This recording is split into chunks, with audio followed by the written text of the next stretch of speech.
Greetings, mortals, and welcome back to my Megagate. Hey, how's it going? We're doing good. I did not link yet. We're going to make our link. Make the link happen. Excuse me.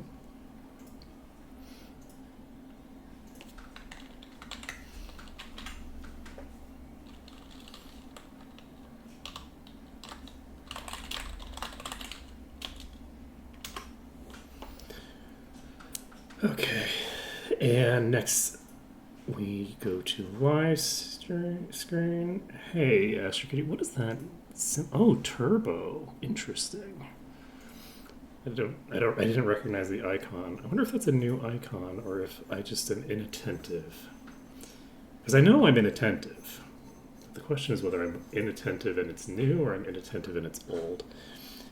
Okay, so that is done. We've linked it over here. We have visual, we have audio. I believe we're good to go. We still coughing, but we have soda today. So that'll definitely improve things. So, maybe that was why I felt so drained toward the end of stream. Hey, live forever and ever. Does that mean that I have to make that gesture? Is that a wrench? These old eyes aren't what they used to be. That is... Oh, one of their hands is a wrench. So is that their left? That looks like their left hand. Whoa! This is a wrench, right? Close enough for everyone to work. Is this better? Tweezers. Hey, Malcolm. Everything here is going to go fine. So did we didn't finish this bottom section because we decided to end because I was tired and Kaz came home. So now we need to finish this bottom section. Yep, we doing Tatalia. Tatalia is a big deal. This is going to have monumentally large impact on the playthrough once we finish up here. Let's see. Who are we getting first? We'll see if it's that hard. The trolls we have a solution for. So the trolls are probably going to be less difficult than you'd expect. Is that 2 reds? It is. Okay, let's do the estate roof first, because I think that's a fun setup, but it doesn't work very well with larger packs, and there's only 2 of them, so it makes the most sense to use that setup for these. I could try doing a melee kite, but I don't think that a melee kite is very effective against enemies with a mix of melee and ranged attacks. To bodybuilding and resist. Okay. Are there tooltips for that, or do I need to, do I just guesstimate that? Let's see. This troll is dead. We're just going to pop down to the other one. Easy peasy. Gemstone. Let's see. Bodybuilding. I don't think I had this much HP before, did I? Did I have 1200 HP already? Let's see. So HP is now increased by 2% per skill point.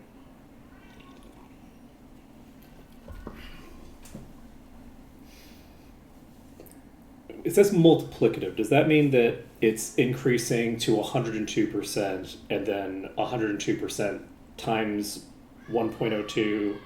So it's like 1.02 to the power of bodybuilding? Is that what that means, or multiplicative with other modifiers? That's really good. That's actually very powerful. So this is because before I believe it gave a increase to the base hit points, right? So bodybuilding was increasing base HP by the value to some power, I believe, and now it's directly modifying the totality by a modifier, which that makes sense. Yeah, the resists the resist getting higher diminishing returns at higher values makes a lot of sense. I I couldn't do any math on it because I didn't have enough data, but I felt like 600 still having the damage taken at such a high level felt a little strong. But that being said, 600 tall resist is thousands and thousands of individual points if you're taking it that way. But that's not generally the way that people get resists. So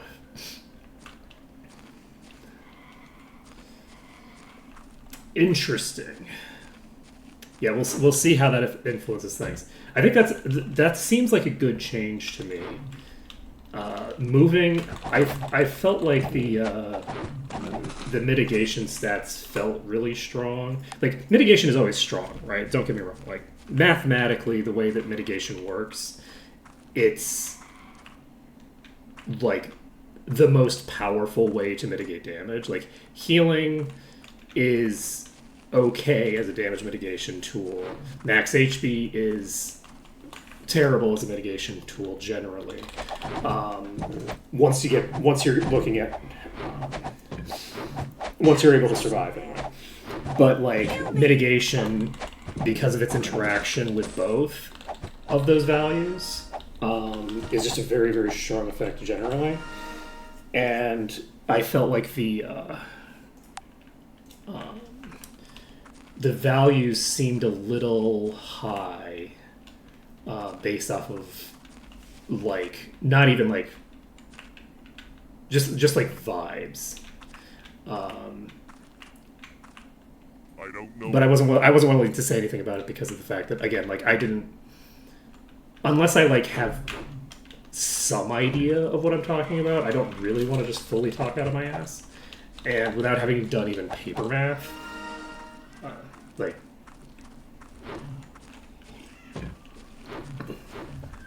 I'm not going to just, spout off completely unasked.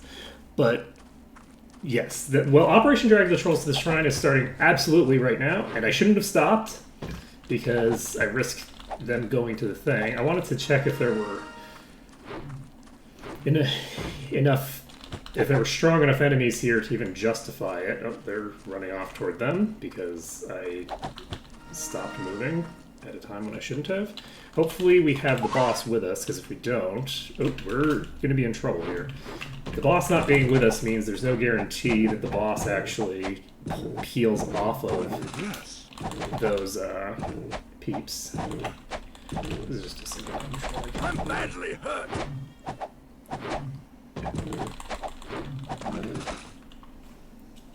Let's see.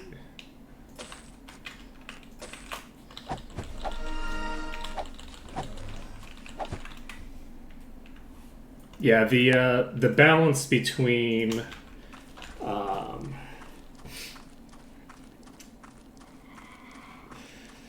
there was a very thin line between... Yeah, we're going to have to reload, probably.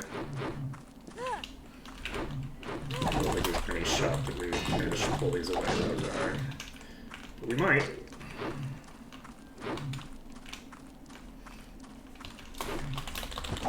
We don't currently have get even peel off. There's no shot. Alright. We're gonna try reloading this one more time. Oh, the balance between getting insta-gibbed and being like the difference between being insta-gibbed and being able to just lifesteal through the problem was a pretty thin line. But again, part of that is that the actual build strategy that I had was a very mitigation-based strategy where fairly small differences can make a really big impact, whereas a more balanced strategy will not run into that.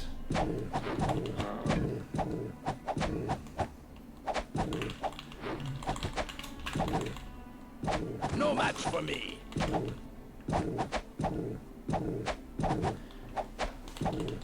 Okay.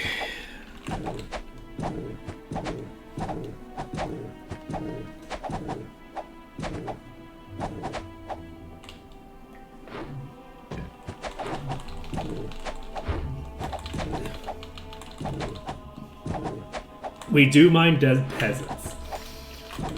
We do mind dead peasants. We don't mind dead guards. Dead guards are fine, right? Just, this is no dead peasants. Even dead guards. Look, if they're defending a town, generally speaking, I am not going to let them die. If they're out in the wilderness fucking around, I'm not going to worry about it. But I will worry about it if they kill one of the things that I'm trying to clear. Fish are... We have to save the fish, right? The fish. You can't let the fish die. Fish have to survive. Gotta save the fish. No question there. I did not have to think long about that. Oh, this gives me a shit ton of earth resistance. This would actually be incredibly useful 10 minutes ago when I was doing those fucking boulders. Still very useful for you right now. That's awesome. Okay. Also, earth resistance is the associated resistance for that character, which is kind of fun.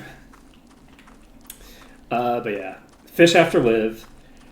If there's like a small, cute animal, it has to survive. We can't allow small, cute animals to die. We absolutely have to find a way to make that work. It will also probably be easier to make it work because the fish are going to be so high level by the time we get to there that they'll be able to tank quite a lot of blows, actually, because they start out at like level 1 or whatever, but to be clear, if they're a cute animal and they are trying to murder me, it's fine. And rocks, I guess we've established that the only real rock is the rock, and that he is the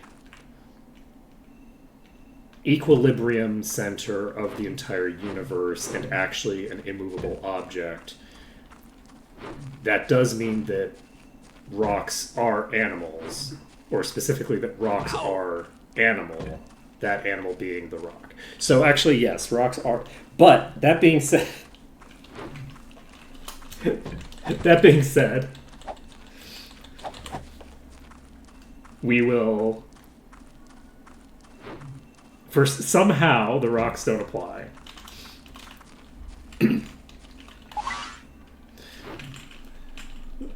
The boulders can, in fact, be killed. I don't remember what the parameters I set on how things need to survive. But one of the parameters is that they can't be actively trying to murder me. Trees are large. I'm pretty sure I used the word small in the descriptor. If I didn't use small in the descriptor, then I don't want to add it, because there's plenty of large, cute things. I would say that the trees feel more cool than cute to me. You can be both cute and cool, but there's no guarantee of overlap between cute and cool, and for my purposes, I think the trees look kind of cool, but I don't know if I would say they look cute.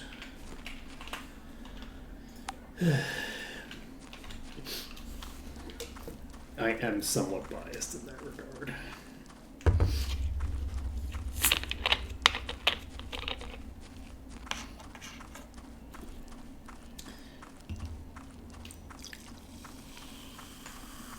I say that. I guess I'm kind of unbiased in that regard. In the sense that in this household we find most things cute unless they're being actively unpleasant. I'm not gonna lie. The hostility that the trees exhibit is probably their least cute feature.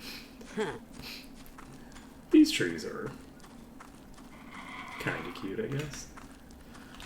They're fine. In Wildbender, I have such an amazing terraforming project that I'm getting up to. I actually have 2 terraforming projects that I'm getting up to.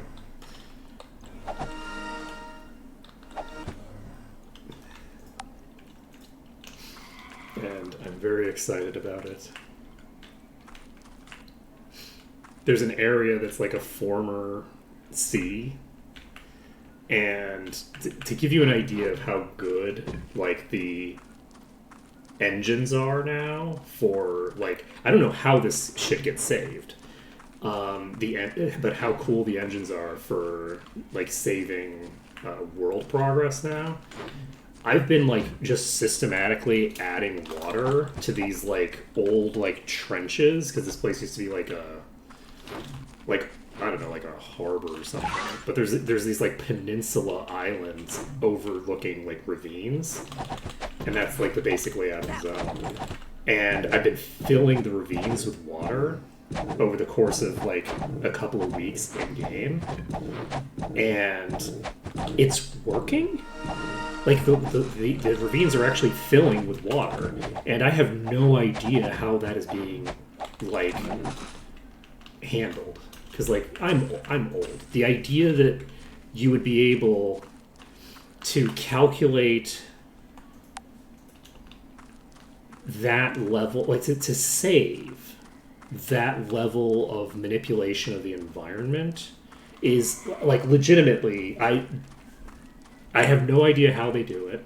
I'm sure it's been built upon, it's like building upon a 15 years worth of iterative improvements to how you handle saving changes to environments and stuff like that. But it's really cool. It's very, very interesting. It doesn't work perfectly in multiplayer, though the multiplayer, like the water definitely doesn't work perfectly in multiplayer in Wild Under. There's been several situations where my wife was like, can you come over here and check to see if these plants are drowning? Because they look like they're drowning on my screen. But I don't think you would have put a plant in the middle of a canal, so can you check this? And it's like, no, the way the water is running in your world state is like slightly incorrect. It's not actually, because I'm the server host, so the plants are responding to what's happening based off of my world, not hers. So then she has to periodically reconnect just to make the water work. And that's been true regardless of the section that I'm talking about is not the like huge section. That section seems to be working fine. I think it's more like nitty gritty canal stuff that causes a problem, where you're digging a hole in the ground, and then there's like an off by one error somewhere early on, and where they're loading in, and then it's like, okay, well the canal is now 2 feet to the left. It's like, no, it's not. That's not where that is. But yeah, I've been really enjoying it. I love those kinds of games. The thing is that I like a lot of the like terraforming type games, but I don't like to do them. Like, I don't like to make things more habitable for people. If that makes any sense. Like the Factorio style is like aesthetically completely disinteresting to me, right? It's a fun gameplay style, but I find the actual the like the aesthetic just not. It's just not something I'm into. But I don't know. It's nice to have like these games where it's like, oh yeah, what is the point of this game? Okay, well the point of this game is to plant plants and make them grow. Okay, well what is the point of making the plants grow? To make the plants grow. That's it. That's the entire point of the game. It's just plants. There's not even any animal. There's a couple of animals, but the animals don't rely on the plants in any way. There's frogs and then another type of creature that both exist in the game. But neither of them are reliant on you for their survival. And it's just kind of cool to be like, yeah, okay, plant some stuff. Make an environment that is pleasing to the plants. Why? Because it's nice to. Yes. Now, one could argue that there are animals in the game that are not small and cute, depending on whether you consider a person's ghost to still be an animal. So if a ghost is an animal because at one point it was a living animal and now it's a dead animal. So if you count that as an animal, I don't know why I thought that was going to work. I mean, I guess I didn't think it was going to work, but I don't know why I thought that there was the possibility that would work. I guess because I tend to forget that they have the ranged attack, so I can't melee kite them. Alright, this is only 3. I'm going to pull them to Markham's estate. Ow! If we can clear out this boss, my hope is that I don't have to do a lot of work with the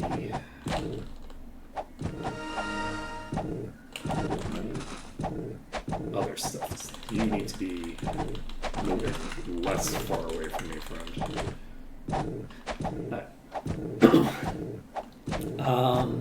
Yeah, the 2 animal types that you befriend are small and cute. They are both of those things, and there might be some other animal types that we just haven't found yet. I don't know. We've explored most of the map, but we're also fairly inattentive to the small things, like the small animals and things like that. But yeah, so depending on whether you count like specters as animals, there are some animals that you have to fight. They are specters, and they're shaped like specters. They're not shaped like, humans or dogs or anything like that. And a pretty minor component of the game involves protecting your plants from the specters. There's a very small minority of the game that involves that. But most of the game is just making rivers in the desert. And I do mean that pretty literally. The entire game is surrounding the concept of bringing life to a desert that is in part lifeless because of weird magic shit, and it is in part lifeless, and it is in major part lifeless just because there ain't no water. So without access to water, you don't have access to anything else. And like making plants that will help other plants to grow and stuff like that. No, not really like the Hoover Dam, because there are non-plant things that you can put on the place. Like, you can build a shelter for yourself. You can build like storage boxes. You can build like a variety. You can build walls and stuff like that, right? There's a bunch of random stuff that you can build. But honestly, you kind of don't need much of it. Like, you don't spend a lot of time at like a workbench like constructing some new thing. You're spending a lot of time like exploring, looking for like, viable seeds in places. Yeah. I get you what you mean with the Hoover Dam. I just mean that because of the fact that the Hoover Dam itself is a big like stone structure, it's like mechanically we're doing a similar thing, but it's aesthetically very different because there's very little in the way of like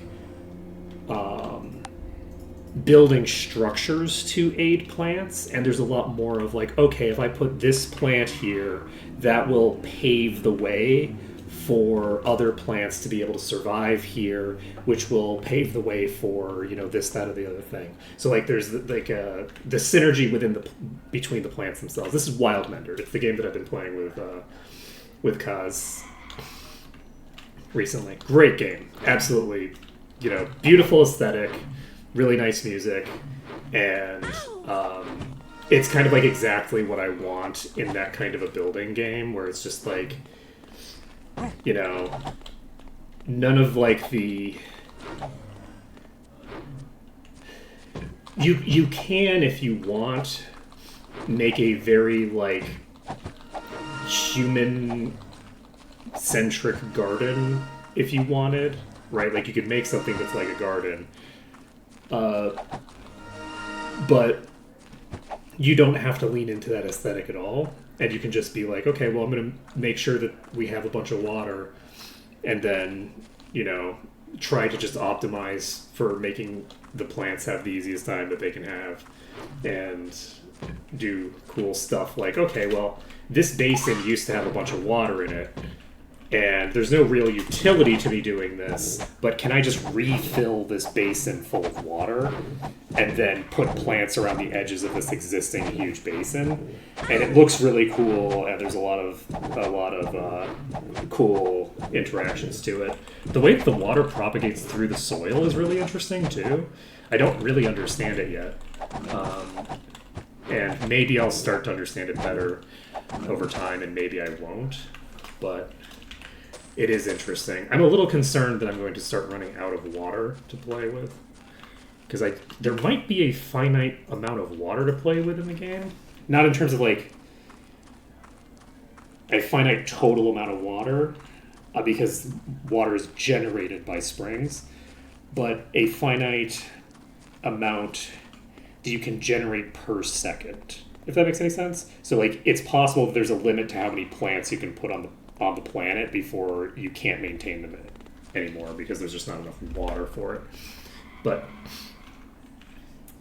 we will see. I did just discover a new form of plant life yesterday that has some very exciting properties that I'm going to get to use.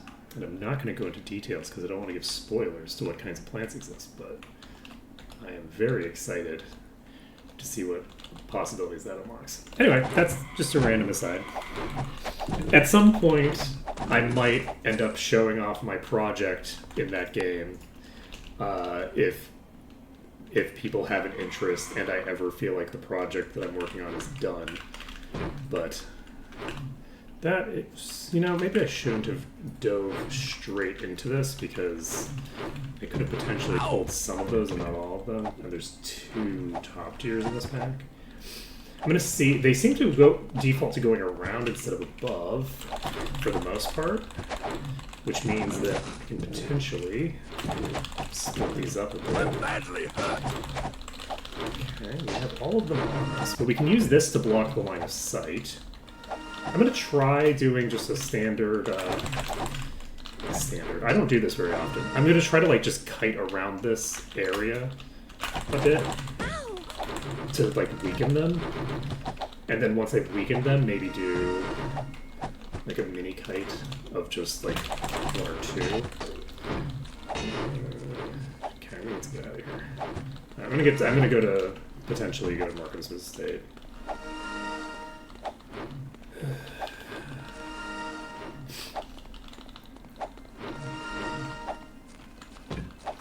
Poor Compton.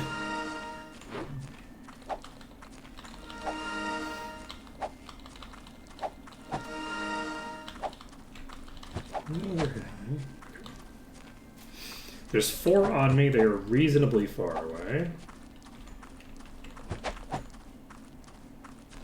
We're just going to drag them up to Markham's estate. Never mind.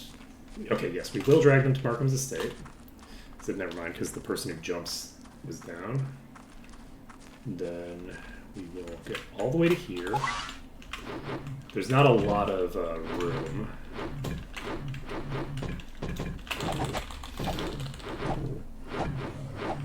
We may or may not be okay here, actually. They weren't willing to line up nicely for us. We don't have enough HP to like keep a regen in play and stuff like that. We don't have a ton of damage right now because we only have the 2 characters up. Severity's damage is pretty good, but I don't know that it's good enough to. There we go. Okay, we're fine. We're now ahead of the curve, and we just have a couple left. And we could even dive on this one if we want. Let's do it. Nailed it. Nailed it. Ooh, we got quite a lot of loot off of that. We're going on EXP. Okay, so we are going to Might and Magic 8 next. And we're actually getting quite a lot of experience off of these trolls. Excuse me. Like, have we gained more than a full level here? We're getting good experience, actually. I wonder what level these are. That's actually, like, a really surprising thing, because, like... I was expecting to potentially have to do 2 things here before we could move on.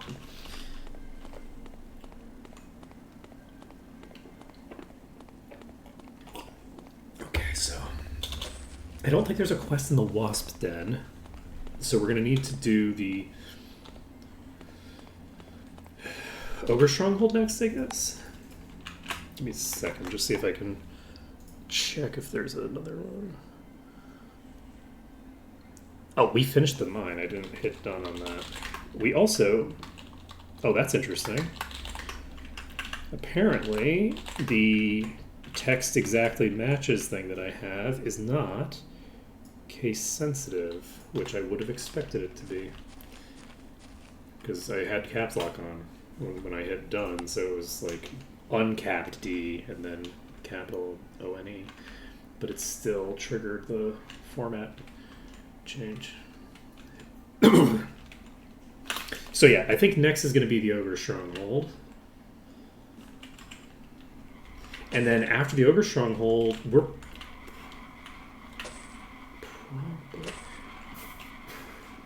Now, the question here... You know, I said that it wasn't going to be that hard. But I am realizing that if I want none of these enemies... If I want none of these trolls to get killed by any archers, this is actually going to be harder than I was anticipating.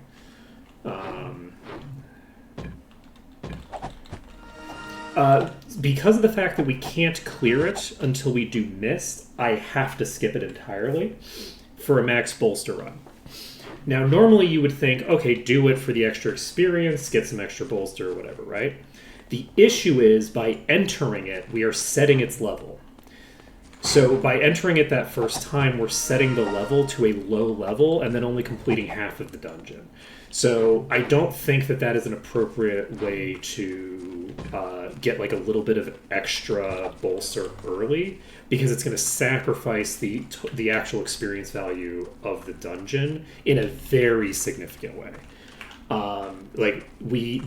The dungeon completion will be worth less. Every enemy in there is going to be worth like the second half of the dungeon is going to be worth like nothing to me.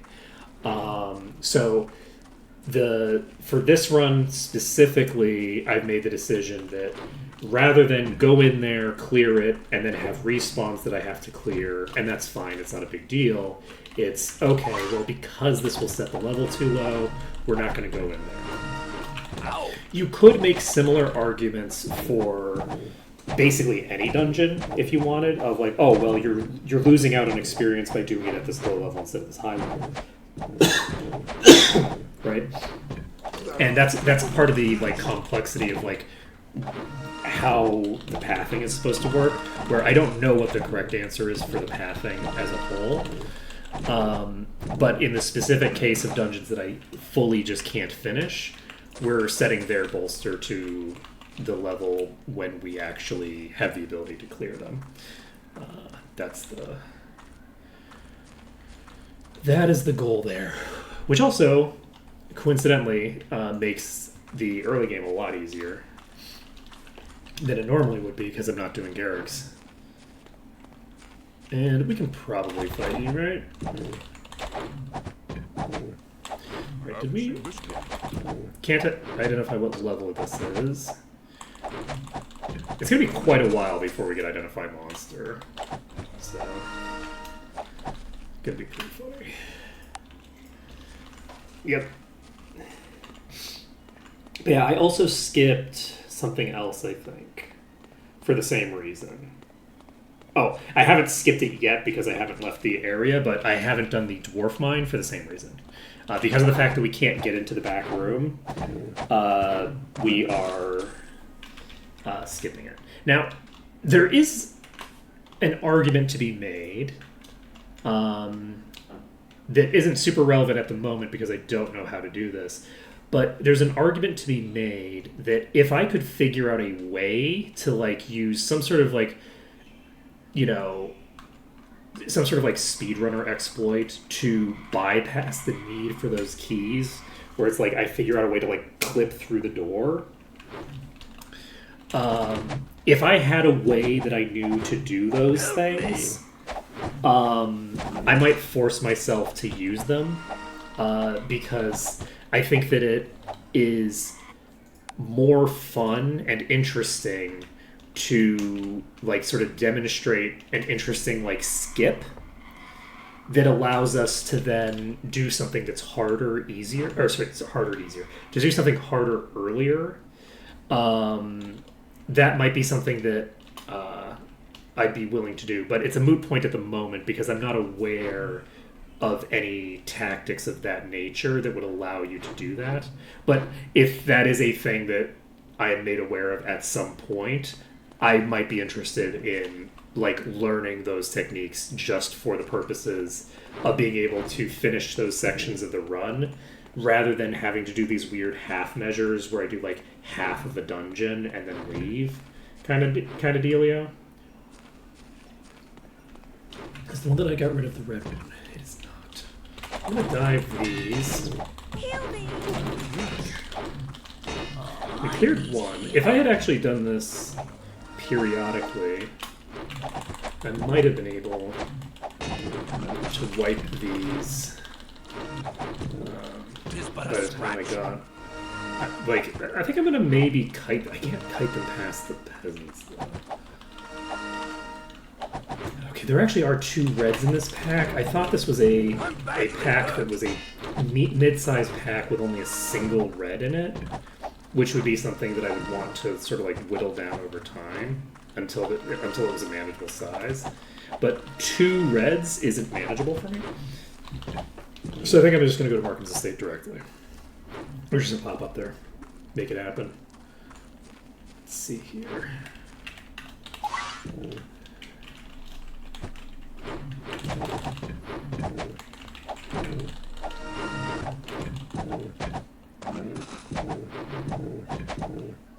Well, so the key is that if there were techniques like that, I would only use them for the specific purposes of bypassing doors that I can't get through. I wouldn't add them to my general repertoire, though it could be fun to do a full nonsense run where, if you'll recall, I tried to like clip through the ceiling in the cave, because you basically start in the ceiling as soon as you jump up on that table. I was like, ooh, if I could just clip through the ceiling, then maybe I could, fight those boulders. Mostly just for fun. But, I don't know. If there is a way, I might look it up at some point. Yep. Look, we're basically cats, right? Like, we have to, Very weak. It's we have to thank... I guess they're not trying to thank you. They think that you're Let's leave it a behind. baby. But that... Did you just say, let's leave this behind to this fucking thing? I think you might have, but I'm not sure. That is actually really solid. This will help us... This would have helped us so much. Oh, that's so funny! Oh, it makes you unattackable? Can you undo it after you've done it? Without, like, loading out? We got it. Like, could you use the glitch to get tiny enough to turn into... to, like, get under the door and then, like, pop back to normal size? Like, if you save and reload, will you become normal size on the other side? Because if you could do that, I actually wouldn't mind doing something like that. Even just for novelty's sake. Because I think that it would be kind of fun to, like... I play with a variety of cheesy tactics. I do a lot of, shenanigans, but I don't engage in anywhere near the kind of shenanigans that, like, the Twitch audience of any speedrunner is used to, right? Because the kinds of shenanigans that people learn, the kind of techniques people learn to get through, to make a speedrun work, are, massively larger and more complex, right? This seems to be working fairly well. I think we've cleared most of these without pushing them toward the archers. There's one of them that I think went toward the archers in this pack. Let's save this under danger. Okay, we got another one. We're not going to move. We're going to stay right here because we want to pull them to us from the closest, from the furthest position we can, right? So, like, if we hit the enemies, they're more likely to aggro the others. Whereas if we walk away,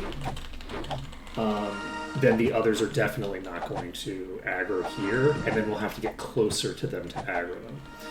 So, how are we doing here? Got a few river trolls, one river troll. I'm badly hurt. Okay, we lost one person. Let's... I don't want to get stuck in a death spiral, because that is a losing strategy. I'm trying to burn this one before the other gets into range. There we go, that one toast. Now we just kite this one back. But I do think that we're getting a lot of progress in terms of our general dealio here. We're getting stronger relative to the enemies, I think, in general. Oh, I need healing. This is, oh.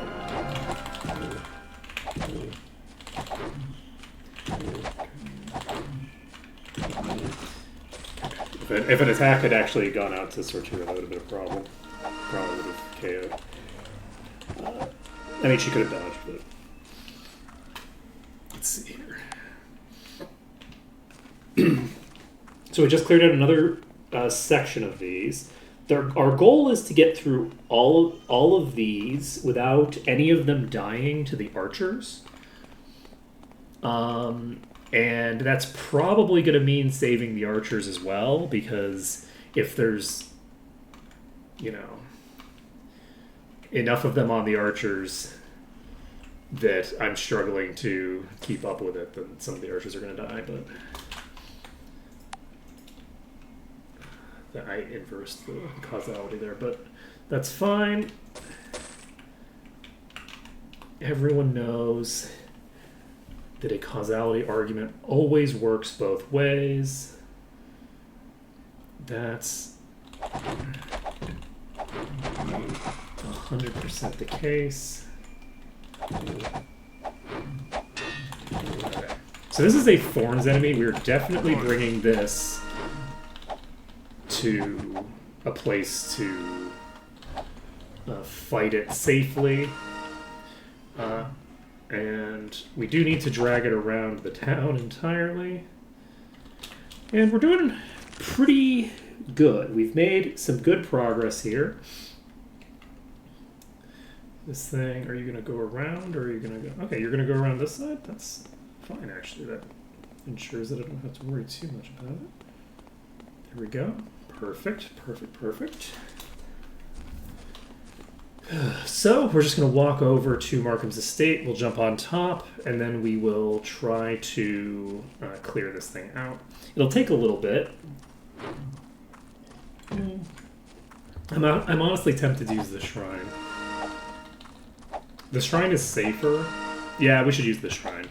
The periodic chip damage that this thing is going to cause, if I do the Markham's estate, and the fact that I have to slow down my DPS, which means that I'll be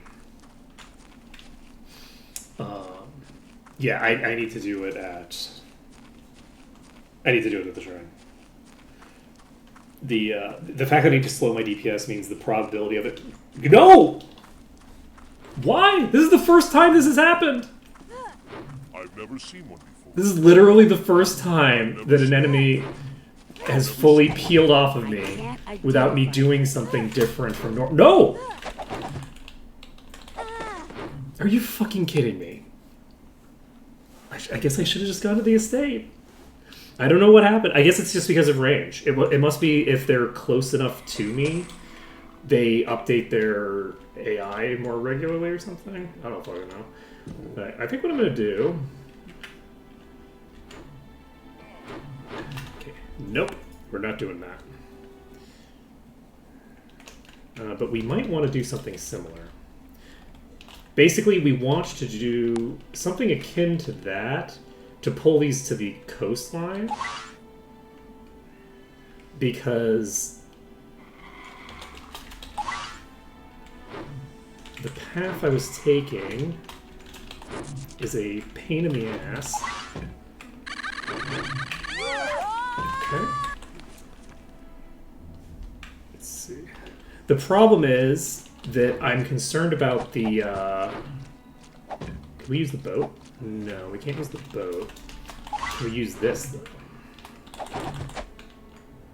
We might be able to use this.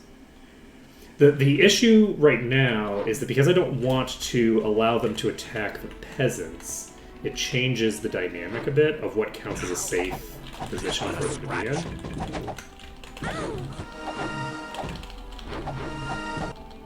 I think they're just hitting me, so it's definitely not a safe spot. Let's jump on top of this. Nope, let's not jump on top of this house. Let's get behind this house. And... oh, okay. That's fine.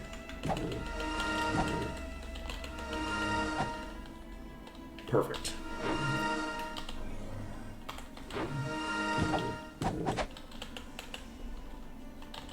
Let's see.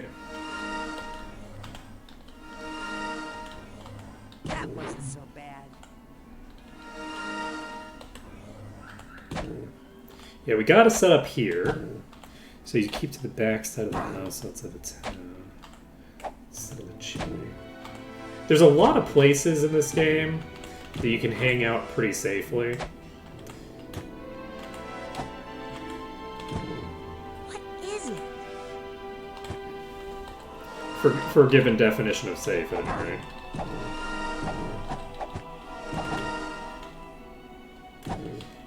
Oops.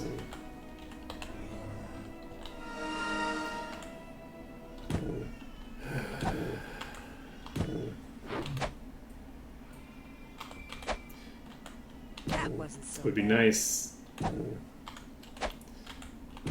have that other one down, but it's okay. We do have thing on our honor. I didn't have Blood Leech active? That's very funny, actually. I didn't have Blood Leech active this whole time? Y'all. Y'all.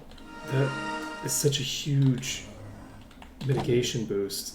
Especially against thorns, but like even against like normal enemies, like the amount of extra healing that comes out from that is huge.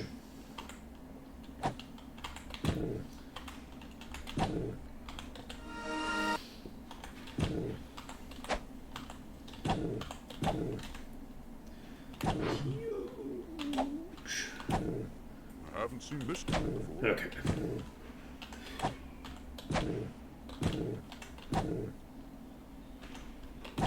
I don't know. Okay. Safe is relative term. I don't know it. Ow! Ow! Okie dokie. So we have what a Spear of Darkness, is it? It's very funny how Sortira just cannot do enough damage to be I can't really hurt by the identify. thorns. In the, like, in terms of our ratios, Sortira's a very far I don't know. on one side of that ratio. There we go. Good job, Sortira. There we go. We got the cloak. We can save the game.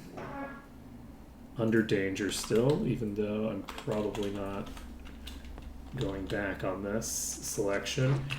So we now have access to a path that is much faster to do, and which I think will work pretty well for most circumstances. We have two basic places we can pull to. For packs that are a little bit too big, we can just pull them to the edge of this dock here, and if we pull them to the edge of the dock there, they won't like all consolidate at once and start beating the shit out of me. And that's great for me. So that's the first option. The second option that we have is for big enemies to get them to pile into the appropriate locations. Let's see, how are we doing on in regards to this? I don't know how we're going to make this work, honestly. Because there are quite a lot of those archers. They can probably gib some of these trolls before I even get in range. We might have to give up on some of the troll experience here. I'm not gonna lie. I don't know that there's a super workable solution to this, especially because we can't enter any of the dungeons here. So that's one swamp troll that's gonna die before we even get there. Maybe I don't know it. it's not dead Never yet. seen it before. Okay, that one's dead. I'm not worried about the guards at all.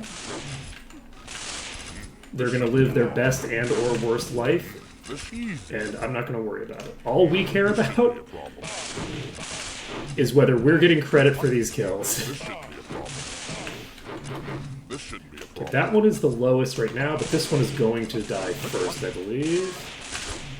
Who needs it? This shouldn't be a problem. Okay, we're gonna wait for one more round. Problem. Okay, got the kill.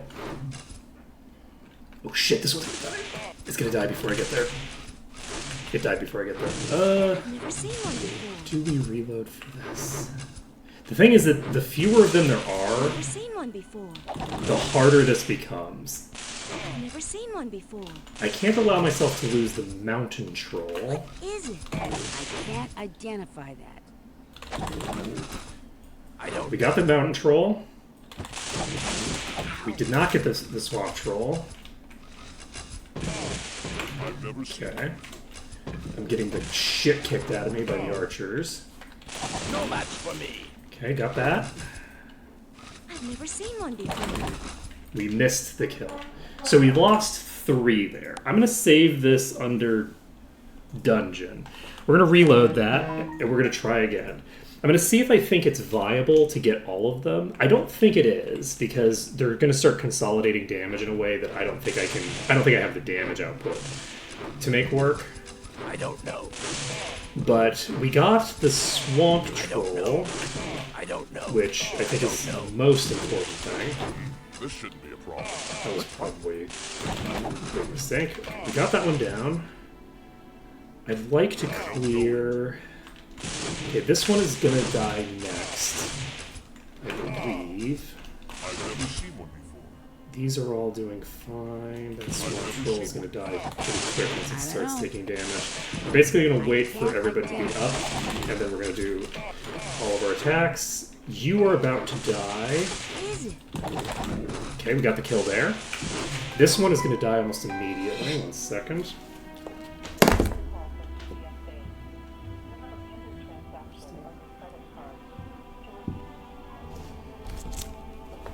Okay, that was not correct. Okay. Nice. We got that kill. We have a mountain troll over here that we absolutely cannot lose the experience for. We're going to wait for one. We got the kill there. What is it? What is it? What is it? What is it? Okay, got that one. We basically wait until... Okay. Now we're just waiting for one last round of combat. We got every single one.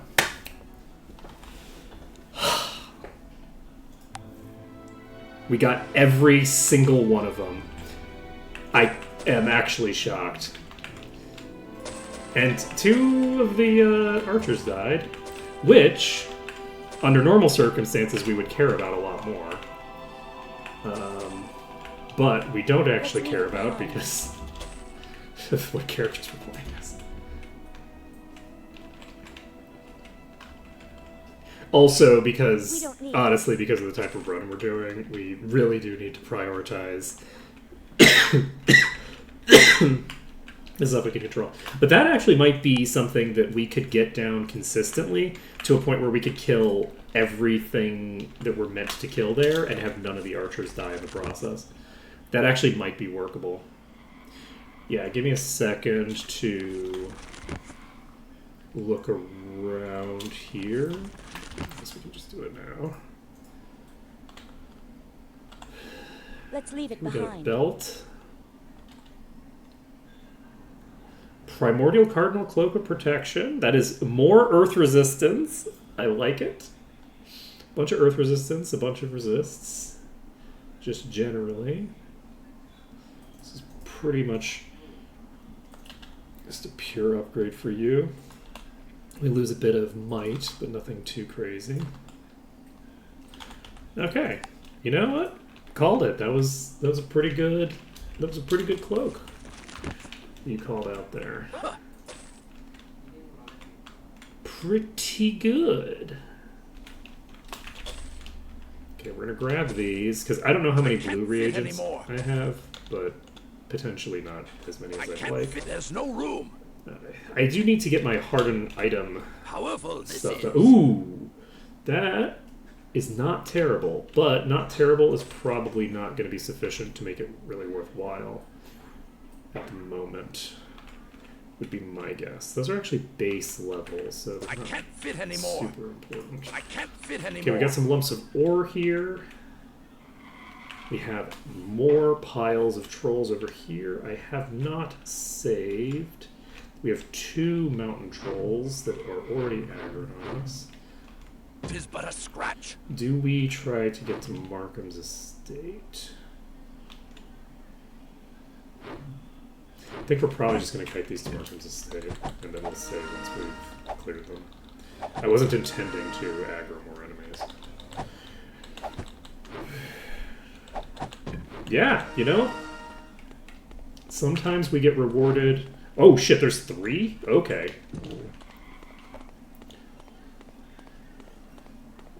I thought it was 2-1-1. It's actually just 3-2. There's no low tiers in this entire pack, I don't think. Okay, so we have 3 mountain trolls. We're just going to kite them back to Markham's estate. No biggie. Yeah, we're pouring a drink while we're kiting. Why not? Why wouldn't we pour drinks and look away from the computer completely while we're approaching the zone line and we might stop moving completely? Why not do such things? There's just so much blood here. We really are like cats. We're just like depositing the corpses on the back door. This is like Markham's porch.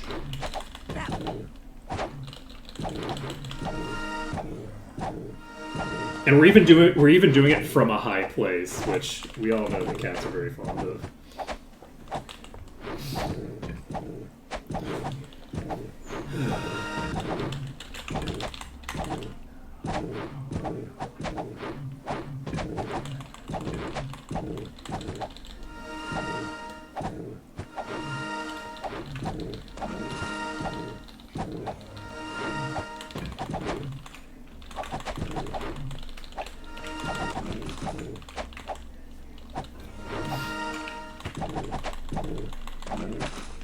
Okay.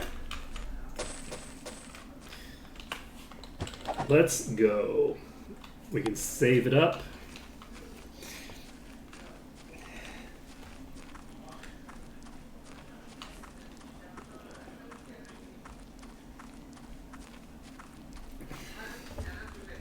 I'm going to try doing something a little crazy, I think, here. Just for funsies. We're going to get close enough to clear this one out, wherever this one is. It's wandered off pretty considerable distance. But we'll clear this one, and then once we've cleared this one out, I think I'm going to just get kind of close to the enemies. I'm going to save, and then I'm going to dive in a very silly way and see what happens. We can see the enemies on the map. We're close enough. We're going to go ahead and save. I don't think that the dragon cave is going to be useful for this, but I'm going to check because I think that it's fun. We're going to see if I can just run past them, get into the dragon cave, not like literally inside the dungeon, but just in the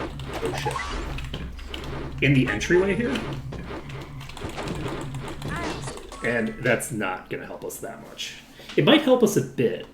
Some of the enemies there might struggle to get in.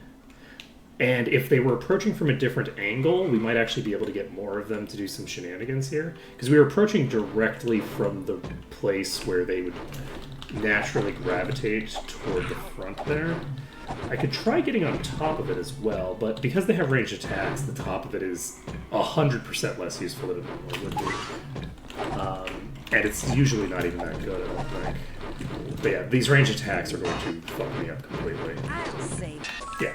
So I don't think we can get far enough into that cave to prevent the melee attacks from going off, which means that probably not going to be worth much as a little hidey hole. We're just going to do this. It doesn't make a huge difference, honestly. It's basically just me wanting to see if there's another new fun toy to play with. I might be able to use it to mitigate the damage a bit once we have cleared out the majority of this.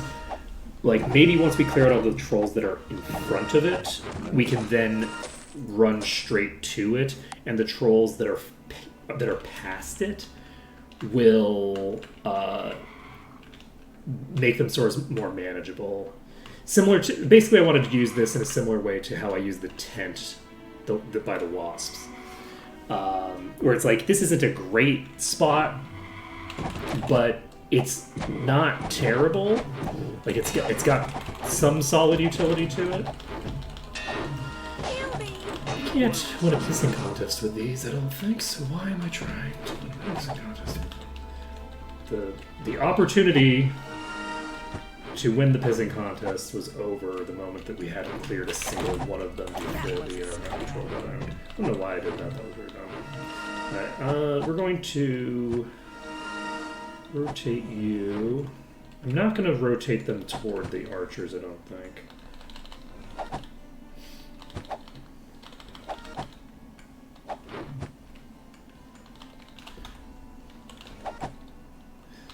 And one of the nice things is that Sortira is so tanky now that we really do have a fairly minor risk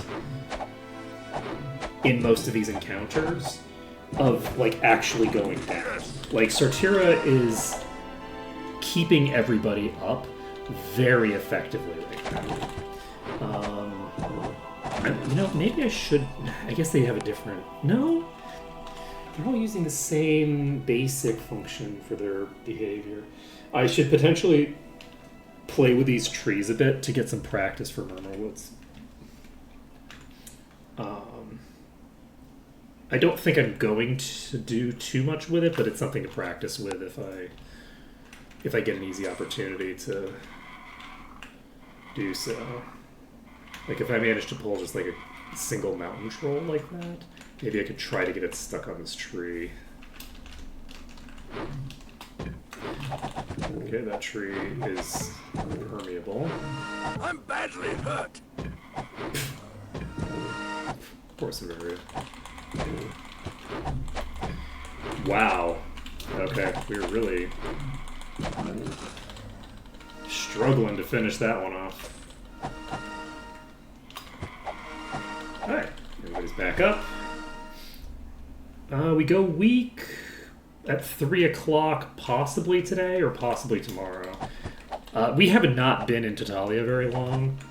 Like, this hasn't been that long a session. So, honestly, it's my guess that we're not going to be at risk of death here. If we go weak, then we can train, but we might not even go weak tonight. Ow! This might literally be our first overnight here. Because for the most part, things have been going pretty fast.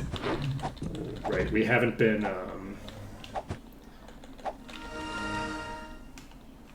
Unfortunately, they're all pretty close together. I'm badly hurt. I'm going to try to burn down this river troll. And then I'm going to pull out while we get people back up.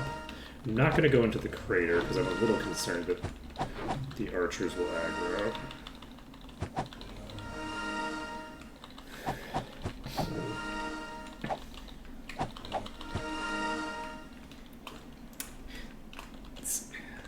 That if it's our second overnight, we will probably go weak tonight at 3 o'clock. That would be my estimation. I require assistance.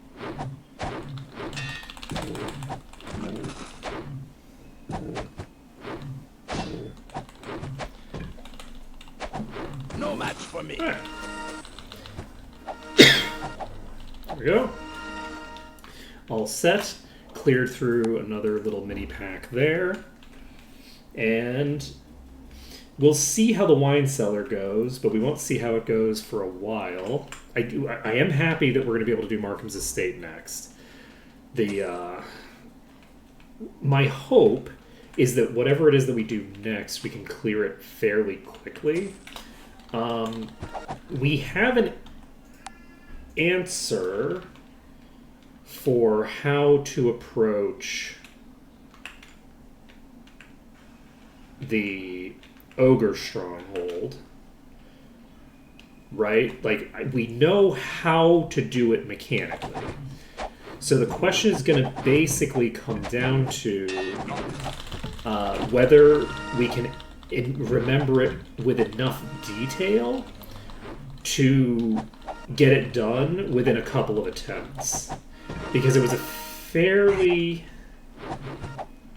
bizarre setup, but I think that I remember the setup pretty explicitly, right? It was rotate around to the right, go up the staircase in that next room. Once you go up the staircase in the next room, you jump off of the top banister over the heads of the enemies and run back to one of the pillars in that first room. And that setup is not a super clean setup. It was possible to get it interrupted by enemies being like blocking me, but I think it should be I think it shouldn't be that hard. I think that that's a setup that it's not complicated enough for me to struggle that much with the setup. And it is... Oh, shit. You know, unlike getting on top of Markham's Estate, which we have fucked up on several levels here. I can't identify that. I think that's going to be GG. Unless these don't kill... They're going to kill this guy way faster than I can... Yeah, okay. Having 3 mountain trolls in that pack is a problem. Let's see.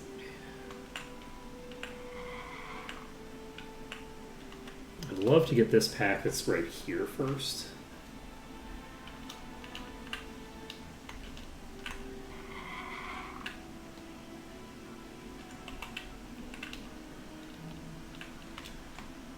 But I'm not going to get it.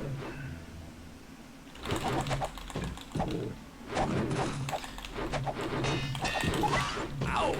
We should rest elsewhere.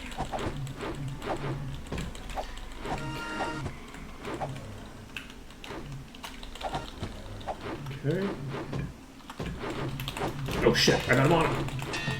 Why? I'll save I fucked it up. I fucked up bad, you guys. That would have worked, I think. I think that would have worked. If I had jumped when I intended to jump, I think I would have had that.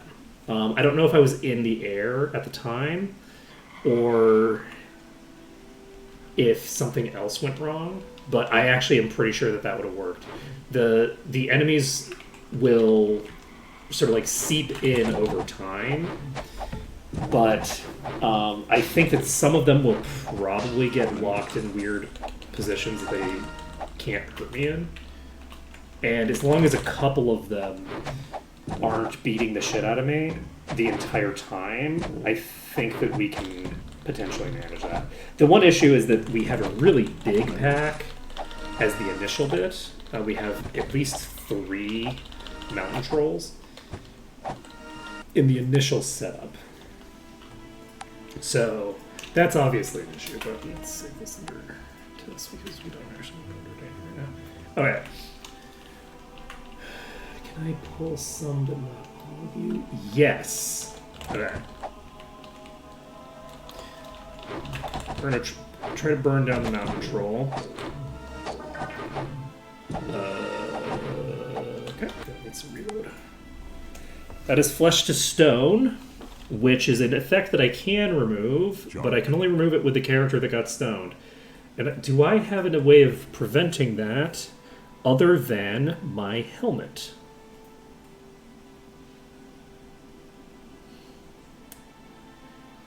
Oh, it was plate that I had. I don't think I have a way of preventing that from going off at the moment. So we can't block that on the character that we most need to block it on, unfortunately.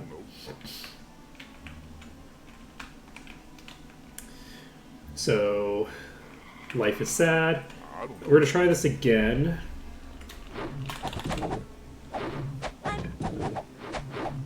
I think I have Stone to Flesh. It really is just a matter of not having it hit the target who has the spell. So, yeah, I have Stone to Flesh. So, very unfortunate that our first interaction with petrification is on the person who is the one responsible for removing it. And that I have the cure for it attached to a character, or attached to the plate armor. Unfortunately, we have confirmation there that we won't block the projectiles even with that barrier. So, not a super strong barrier. Do we want to try to just dive you? Yeah, let's just dive this. I'm badly hurt. We're going to try to burn through this pack. Okay, we got through that one. Help me. You know what? I should have just tried to burn through it because... Okay,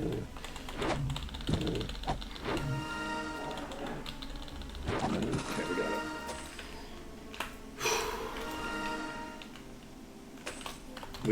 The fact that it has ranged attacks means that dangerous. Okay, how are we doing? It's 2 o'clock. So we're gonna go weak in the middle of one of these poles. But we're almost done with Tatalia. Tatalia is the exterior is almost cleared. It's going to take a long time for us to get everything that we want here.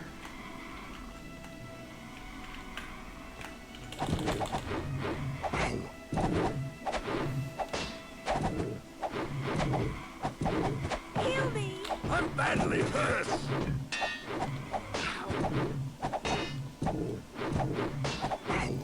Look, Got it. is there any actual safety utility to being in this little alcove? I guess technically, yeah, because this thing took this long to reach me and wasn't able to hit me with range attacks the entire time. So, weirdly enough, that is proof of concept that this is a good place for us to pull them to. So we'll pull the rest of them here, unless we start struggling with them. Got a Dragon's Eye. Save the game.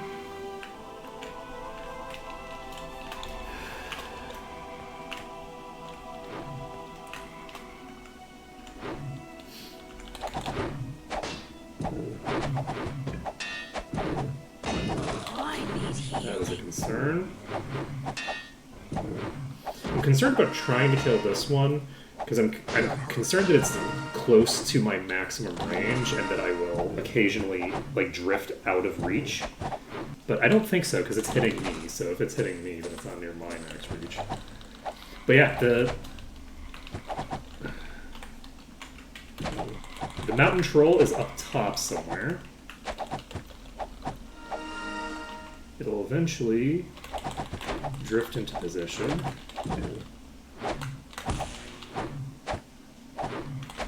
Okay, there goes the weakness. Resistance.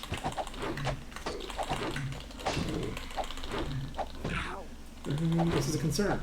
We might get wiped here.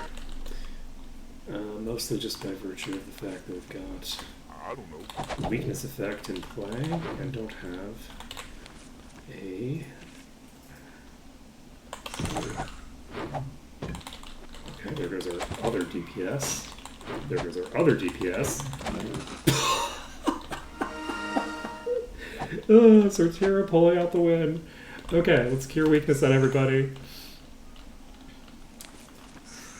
I was thinking that, you know, it would be better to just, like, deal with it. To just deal with the half damage. But they actually have absolutely too much HP for me to try to brute force one of these down. Even if it's, like, a little bit injured. While dealing half damage. Especially, like... Well, I guess the issue is that once the Death Knight went down, it's like, well, who do I even cure? Because the Death Knight, I think, is the bulk of my damage right now. Let's see. Severia has caught up in a substantial way in this location. So Severia is actually doing a pretty sizable chunk of our DPS, which is good. And her damage proportion should go up considerably as we get our first promotion. Okay. Probably should have been focus firing, but that's okay. So, we have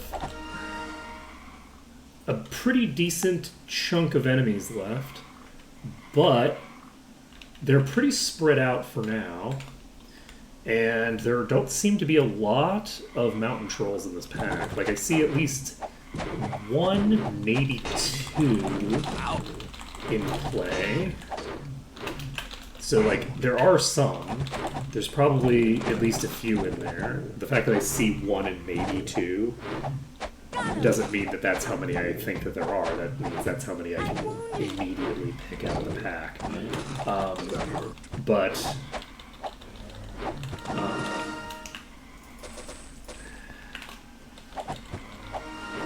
we have one right here.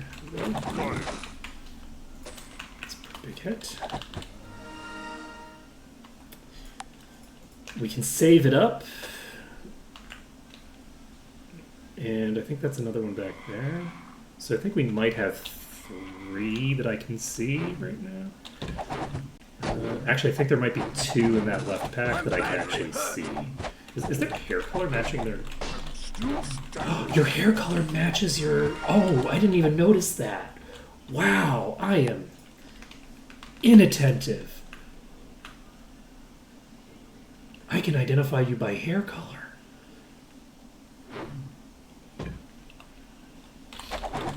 Help me! It turns out that they're not trying to dye their clothes, they're literally just trying to dye their hair. But when they dye their hair, like, the dye gets in the cloth. And that's why their loincloths are like this. It's because it's actually their towel. It's not even a loincloth. It has nothing to do with them trying to, like, protect their modesty or anything like that. No, the loincloth is there specifically because it's a towel that they're carrying around. It's just a convenient way for them to hold their towel.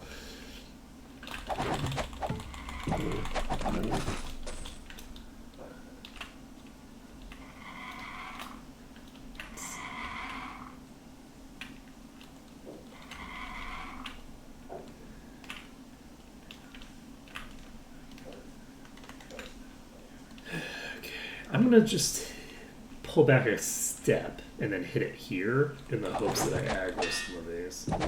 But unfortunately, I don't aggro any of them with that. Okay, so it looks like we might only have 2. I think this is 2 river trolls down here. So that means that we just have the 2 mountain trolls at the top there. And then a bunch of other ones. The other packs. Okay. Okay, we got a hammer. Nice. You know, it occurs to me that the maw setup for the buffs would make the save the queen thing, like, make that much more sense. Like, we weirdly have a kind of, like, pretty much save the queen style setup with every playthrough because of the fact that there's one character that we absolutely need to keep up, and that's the person who's got preservation active. Can someone heal me?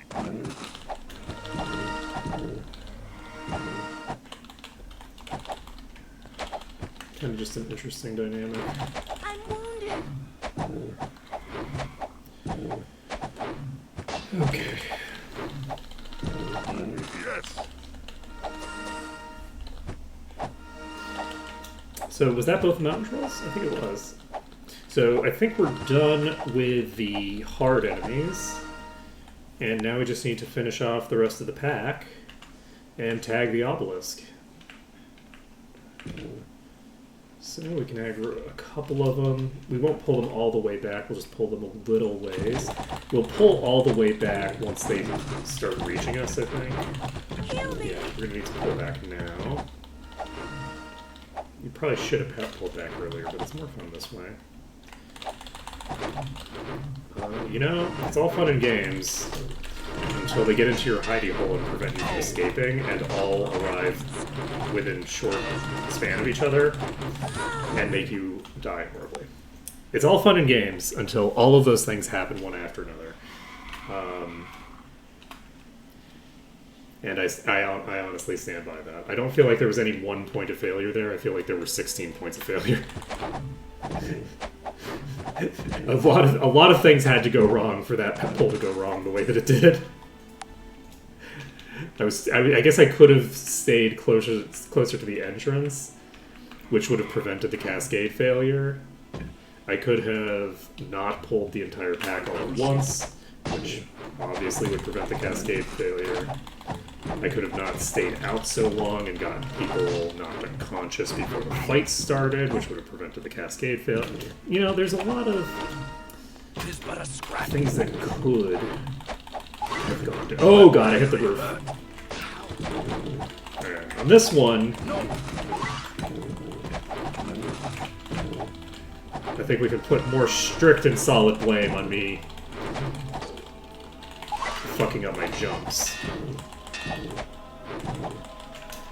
Okay. We're immediately jump into the cave. We're not going to jump into the cave. Okay. We're going to kill you.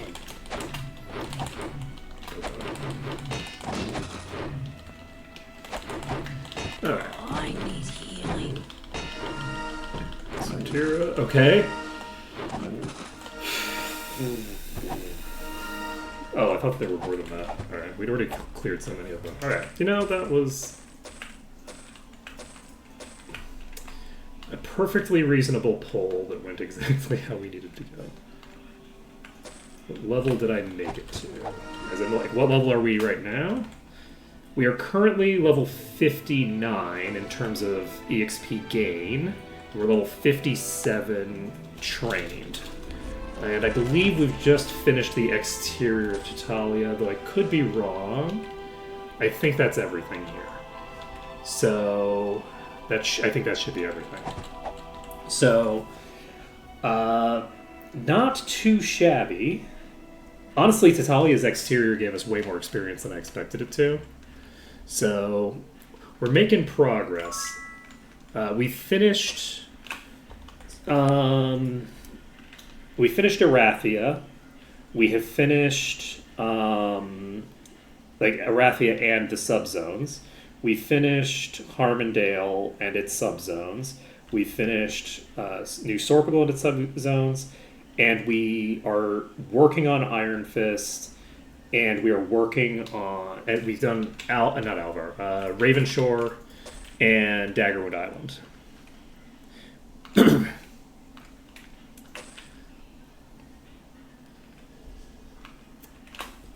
Are you doing like a similar like bolster run at the moment, or are you level 70 and getting one shot by the trolls with the trolls being bolstered by a different continent?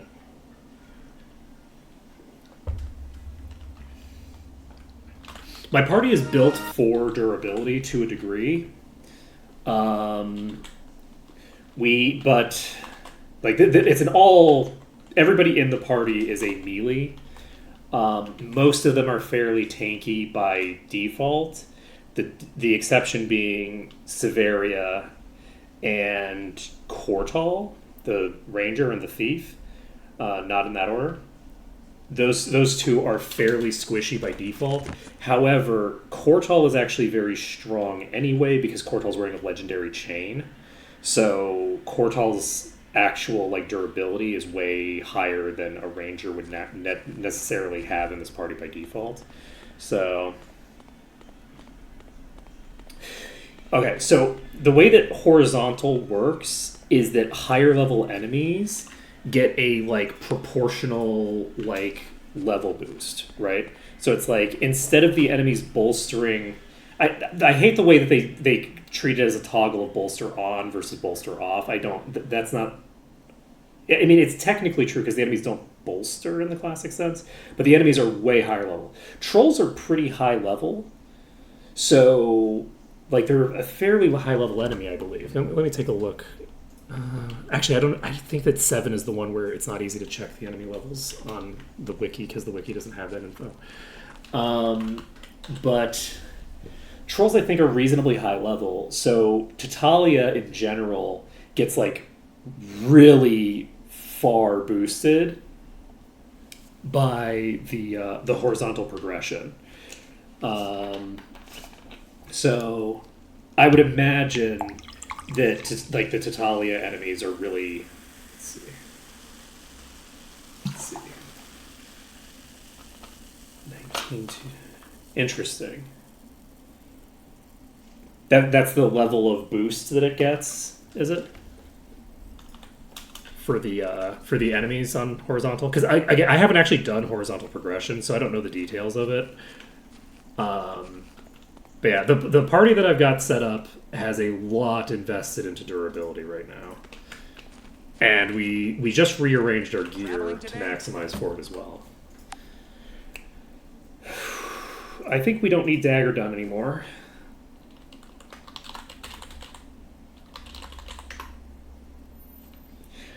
So if it's on horizontal progression, right, then the way that horizontal progression works is that like higher level areas or higher level enemies, I don't know which, get like boost up to a specific level. If that makes any sense. So like instead of it being based off of your level, horizontal progression is based off of how far the area is in the game, right?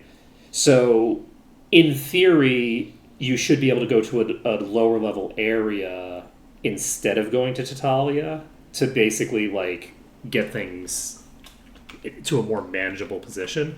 But I don't really, I don't have like a details on like strategically how relevant or useful that is.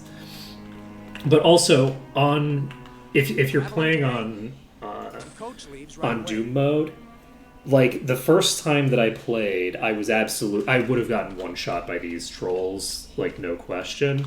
It's just that like my tank has Master Shield and Master Plate. Like the person who casts Preservation to keep the rest of the party alive has Master Plate, Master Shield, both at 10. We have 10 bodybuilding on I think everybody at least. You don't have 10 bodybuilding, but like most characters are sitting on very high bodybuilding values. We are very like durability focused at the moment. And typically what I do is I keep all of my relevant skills, so all my armor skills and things like that, on par with my with each other. I just keep them all kind of like at the same position. We are going to Might Magic 8, and in Might Magic 8, we're going to Alvar. I should be able to train in Alvar, so I don't need to have trained in Tatalia where I just was. Was there anything else that I needed to do in Tatalia? I don't think so. God, I'm looking forward to being able to go into Markham's Estate. But it's going to be a while. It's going to be a while, because we have to first... This is the wrong place. 6... Almost certainly we're going to have to do 6 next. Because I'm pretty sure the Ogre Stronghold should give us enough to level. I'd be very surprised if it didn't. It's currently Saturday. I'm not going to worry about it. We're not going to do the Endless Arena right now. We will do it once we have done the other thing. Need a coach? 2 days to Alvar, which is the place we're going. So we're going to pop over to Alvar. And in Alvar, is there anything else that we need to do here? I don't think so. I'm pretty sure we played Archimage. House Stellaire. It's just a matter of going to... No, we need to level up. Yes, we're going to level up. This is going to be a fairly difficult dungeon, so I'm gonna level up before we go in here and make this as clean as we can make it. Practice session just started. Excellent. Excellent. Excellent. There wasn't a lot in terms of loot from where we just were, so I'm not going to worry too much about inventory maintenance.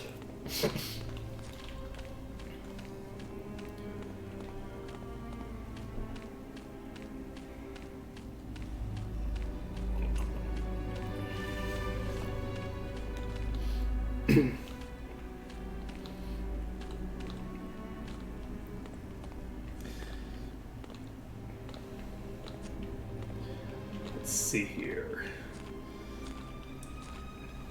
I do have to decide when I want to do my Hardened Item stuff. I think I should do, at the very least, this. We'll make one Hardened Item potion at the very least. And that is green and yellow. Let's see.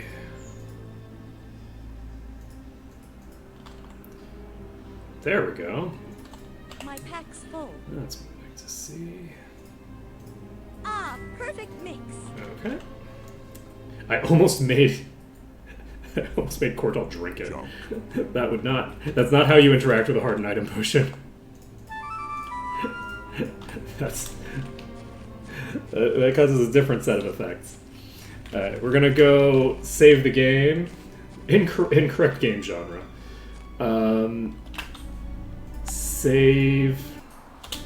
And pop Let's go in. over here. I don't know if it's going to be roughly the same, or more difficult, or easier. Oh, well, if I fuck up the jump, it's not possible. But, actually, you know what? Before we try to do that setup, let's see what happens if we just walk in here and try to brute force this. There's no shot. No shot. Okay, no shot that we're doing it without doing the tactics. So, Looks like this one's all we're right. starting facing right for some reason.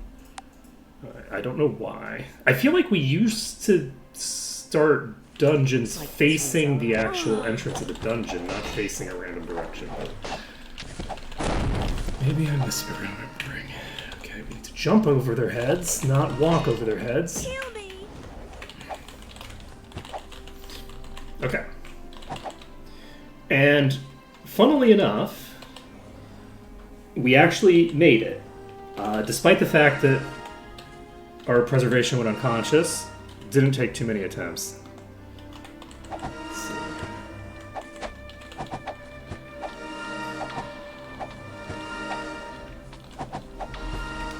I just felt like I feel like it's different than it was the last time I came through here.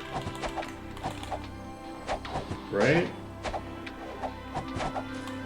Like the orientation feels different than it used to be.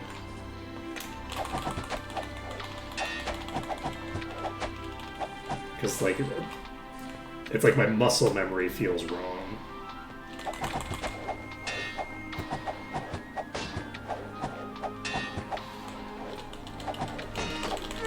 Okay. Alright. Well, then it's not my muscles that are wrong. This'll be Which I fun. guess it wouldn't be my muscles being wrong anyway, but... Wow. Okay. Yeah, this is going to be a rough dungeon. With the amount of bolster we've got going on here, this is going to be pretty crazy. Okay. Okay. Okay. What lies ahead? Can someone heal me? I'm wounded. Okay, well, we landed on the head of one. Okay. Yeah, this is a rough dungeon. It's a little dark in here. So I think maybe the way that I used to do this...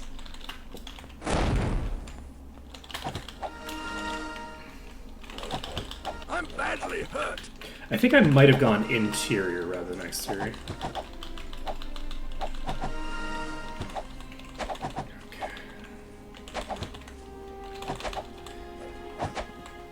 I played other games in this series. I haven't played that many games that are super similar to this.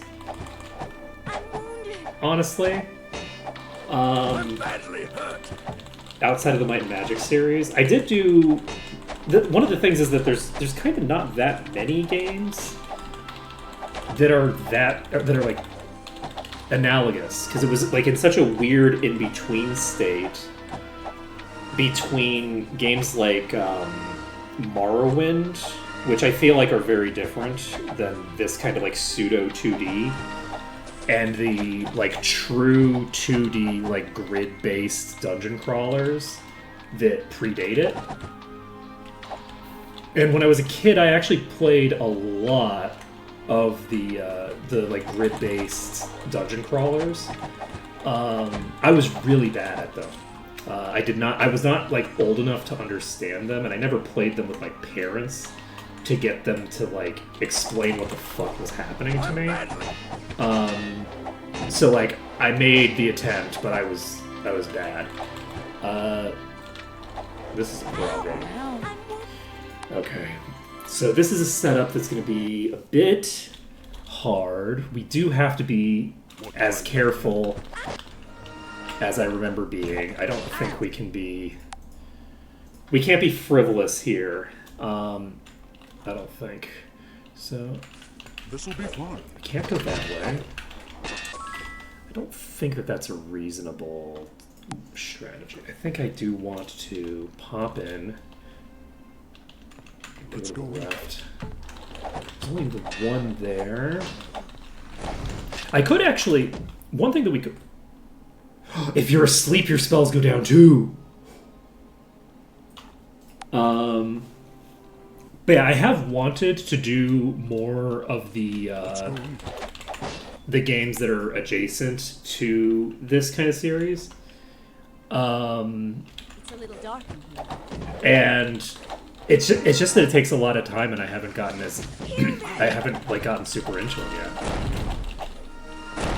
Honestly. So is there someone behind me? Yes, but not like right on my ass. I could hypothetically do something here. I'll say This is a thing that might work. Let's actually. So I think that I don't know how strong we are relative to the previous time we came in here, Lies ahead. relative to the enemies, right? We're obviously stronger in absolute terms than we were the last time we came in here, but I don't know how strong we are relative to the enemies. We might have a better chance of being able to handle like these kinds of leak strats where we're dealing with the things that leak slowly over time, as opposed to like hard walking enemies. But that being said, that is not a thing I can handle as a leak thing. So we're doing this strategy for this attempt. There were 4 warlords, I think, in that pack.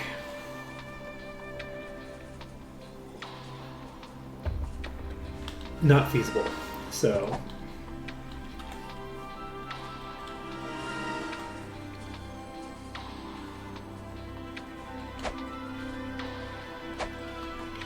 it's going to be a huge difference when we get access to shared life. We're in Tatalia. We'll have shared life soon. And that's going to be a life-changing thing. Because our healing output is terrible for everyone but these two. But these two actually have really solid regen, and one of them has really solid lifesteal and really solid regen, which is great for us.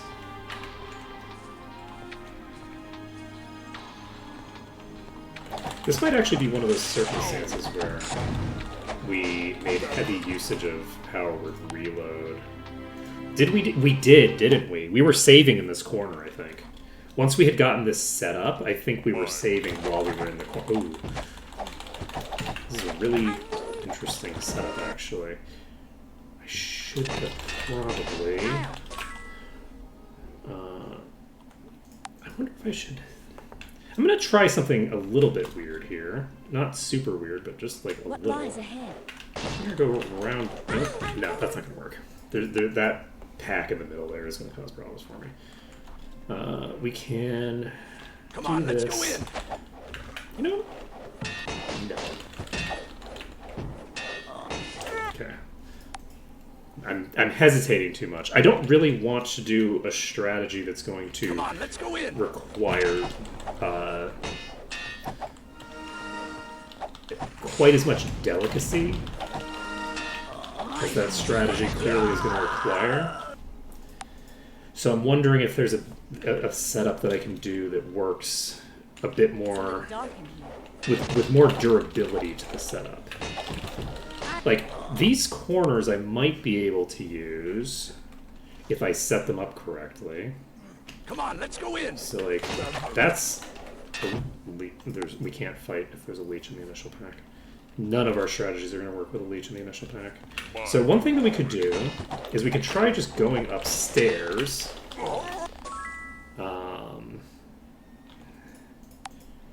If we can get over there without instantaneously getting evaporated. Let's go in. Kill me! I'm not going to try to go... That would be a puller. That would be a puller. That's fine. That's fine. Let's go in. Kill me!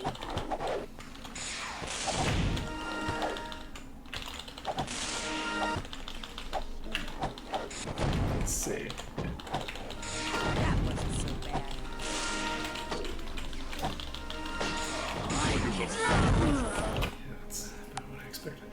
did one of the is one of the strategies that I did. Let's go. Oh god, so that one's Swift. We know all about our Swifties.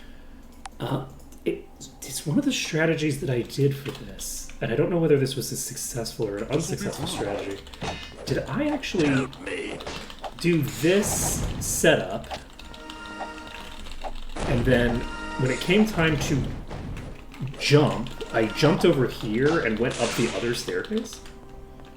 Because I feel like I did this. I feel like this is a thing I did, but it looks like that wouldn't work. Though I could try a lower portion of the staircase, though I don't think that would work either. Oh shit. I ran inside and was fully unprepared to be inside. I was like, oh, there's an enemy in front of me. How did that happen? Oh, shit. Okay. If I go too close to that side, I aggro enemies over there. I wonder if we can actually just do... Come on, let's go in. I'm wounded.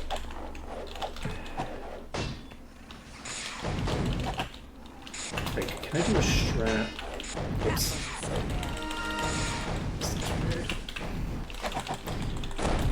I don't think that a strat like this is going to work. Though... no, I don't use turn-based. I will periodically accidentally hit enter and give my enemies some free attacks. So that does happen occasionally. But I don't use turn-based. If I actually attacked accidentally after hitting enter, which I don't think can reasonably happen, there's too much of a delay. But if I were to do that, then I would immediately just have to reload. Fuck. Rotated right into me. Oh boy. I do, however, pause the game by right-clicking periodically. Come on, let's go in. Because sometimes I need to make some decisions, and sometimes I need information off of the enemies, which you get by right-clicking them. But I don't use the actual turn-based mode. Okay. This will be fun. So, there's such a huge pack in the center here. I do feel like the setup that I did at the beginning is Come on, let's go in. kind of the setup. I need healing. So I think what we might end up doing, and I think this is probably reasonable, is we will get it set up. We have 16 food, so we'll just get it set up, and then we'll save. And I just fell off the cliff. So that if we do that, then we can basically not have to reset the entire dungeon every time, and we can just reset having the actual setup. Heal me. Sure might get here. And there was a warlord waiting for me in the corner, even if I had made it. Rough. What lies ahead? Okay. I need I did the same thing again. I was fully unprepared for the thing that I was doing. Let's see here.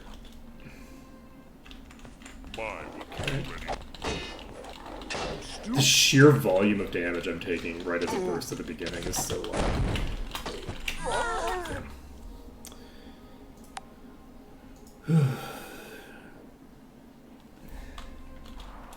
Let's see. This will be fun. I could try. I've never seen. That's another reach, so it wouldn't have mattered. It might make sense to try to do some sort of motion. Like, so we start out with a pack here. I've never actually looked at this. So there's a pack starting over here. There's a pack starting over here. There's a pack starting here. And there's a pack starting here. So hypothetically, if you could get to here, you could deal with only that one group if the others, play nice. But they aren't playing nice at the moment. You could potentially get here and then have them play nice here. This shouldn't be a problem. This mercenary captain's almost dead. This shouldn't be a problem. I mean, I say that. if it would actually fall over. This, Let's fight. honestly, if that mercenary captain had gone down on a more timely manner, that might have been reasonable. Looks like this one's all right. It's going to be variable because it'll depend on like how many enemies are in this initial pack. Let's go in. And how many, like how they move. That corner might be feasible, but I don't think I want to do that corner because that corner is mostly just based off of the initial spawn. And there's some degree of variance based off of the initial spawn with this strategy. But I think it's a lesser degree of it. Okay. Oh, fuck. Oh, we have a leech anyway. It doesn't matter. Okay. GG. I don't have to feel quite as bad about Let's go in. how that went down after that. It's unfortunate. Can someone... Yeah, if I was a little bit tankier, then this initial room would be a little bit more feasible. Oh. Oh, I just... Y'all. My buffs are completely fucking janked. Okay. I don't have Stone Skin active. And that's a problem. I don't need Earth Resistance right now because we're not fighting enemies that are doing a bunch of Earth damage. Now, you might say, but you need the Endurance. Yeah, but the Endurance is coming from Day of the Gods. So, we don't need that. What else do you have access to that you have active? You have, like, Haste active or something, right? Yeah, you don't need fucking Haste. Okay, what you need to do is you need to cast Stone Skin, and you need to cast...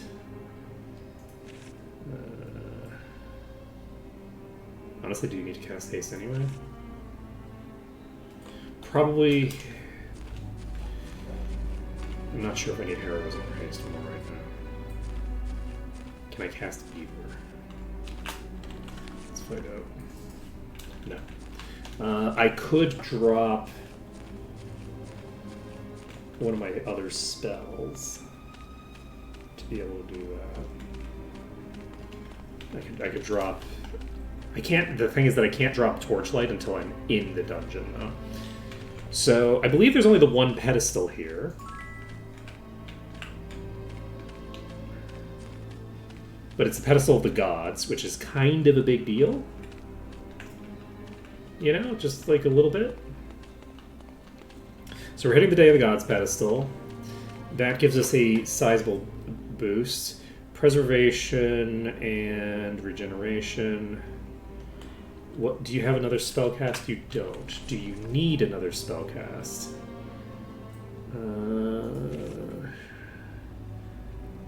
You could cast Fate, but I don't think that you should. But Olrin doesn't heal for that much. I think that it might make sense to do something actually... What is this? This is mind and body, it doesn't give spirit. So... I don't have a spirit boosting item at the moment, which is unfortunate.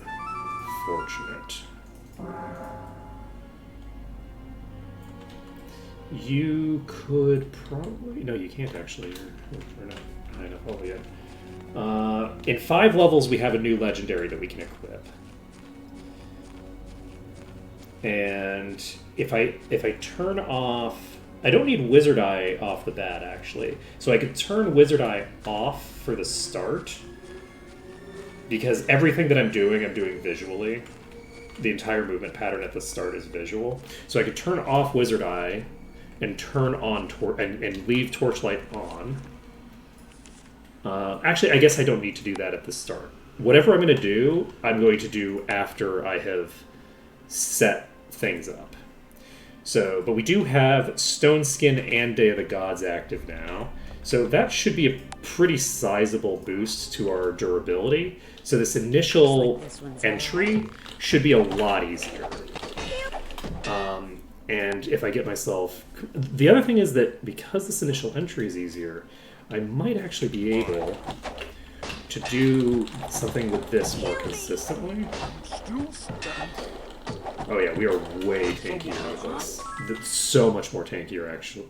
So much more tankier. So much more tanky. That... Looks like this one's all right. Oh, we are completely surrounded. Shouldn't have paused. Yeah, we're going to try to do the normal setup here, even though it's... I don't think that this is the best strategy for my party in its current position, honestly. The thing is that by doing this, we are kind of locking ourselves into a strategy where we are dealing with an oppressively strong enemy group. Right? Like, the enemies aren't by default oppressively powerful. That's not like the default state of the enemy pack. They are difficult enough that I would need to like kite them around, but they're not like oppressively hard. By setting them up here, I'm making them oppressively hard by virtue of aggroing 3 times as many enemies. But that being said, I did not pull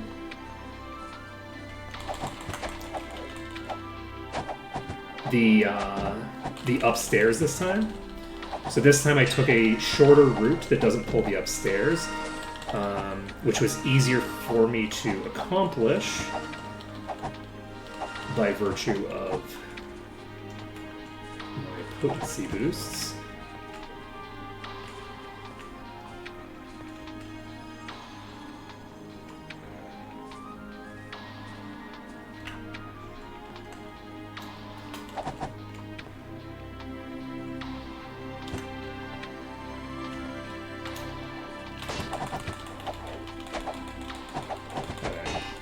Yeah, I think we can make this work. And also, I can't save while I've got this set up because we're in the red, not the green. Or sorry, we're in the red, not the yellow. Wait, why do we have the Celeste music? What's happening? Yes.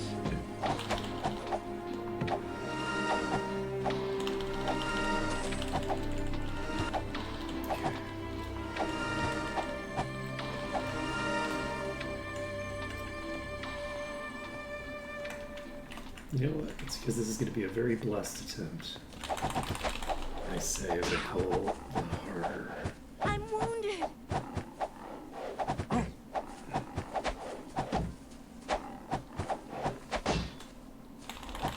Okay, war leaders down. Proof of concept done.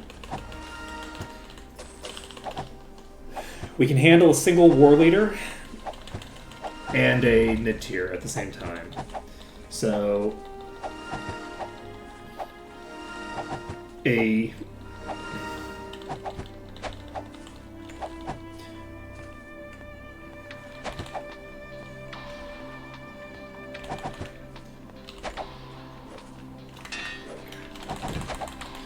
the mercenary captains I think are weaker, right? I don't know if they're weaker or not, but they're certainly not that big a deal.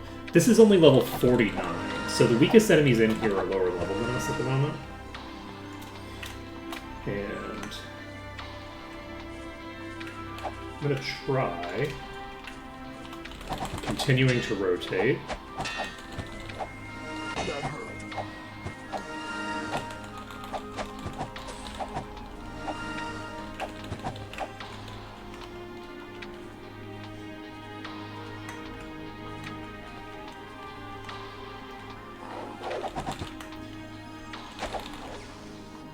Okay, we should be safe to do this, I think.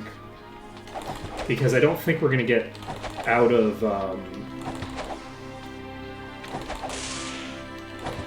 range to keep them locked in here.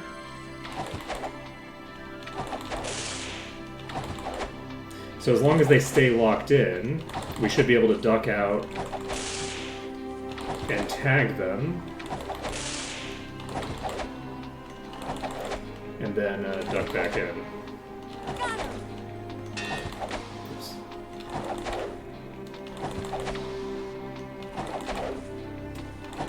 There's nothing in this pack that's like oppressively strong, except for the number of enemies in the pack.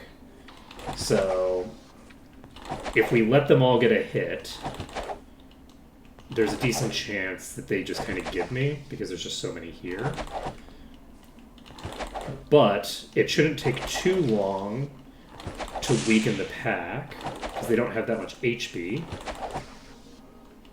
And once we have the pack weakened a bit, we are mostly going to be safe. So it took us a while to relearn how to do this strategy. I think we could probably do this strategy fairly consistently from now on. The first time that I was doing this strategy, I didn't really have that strong an understanding of the theory behind it.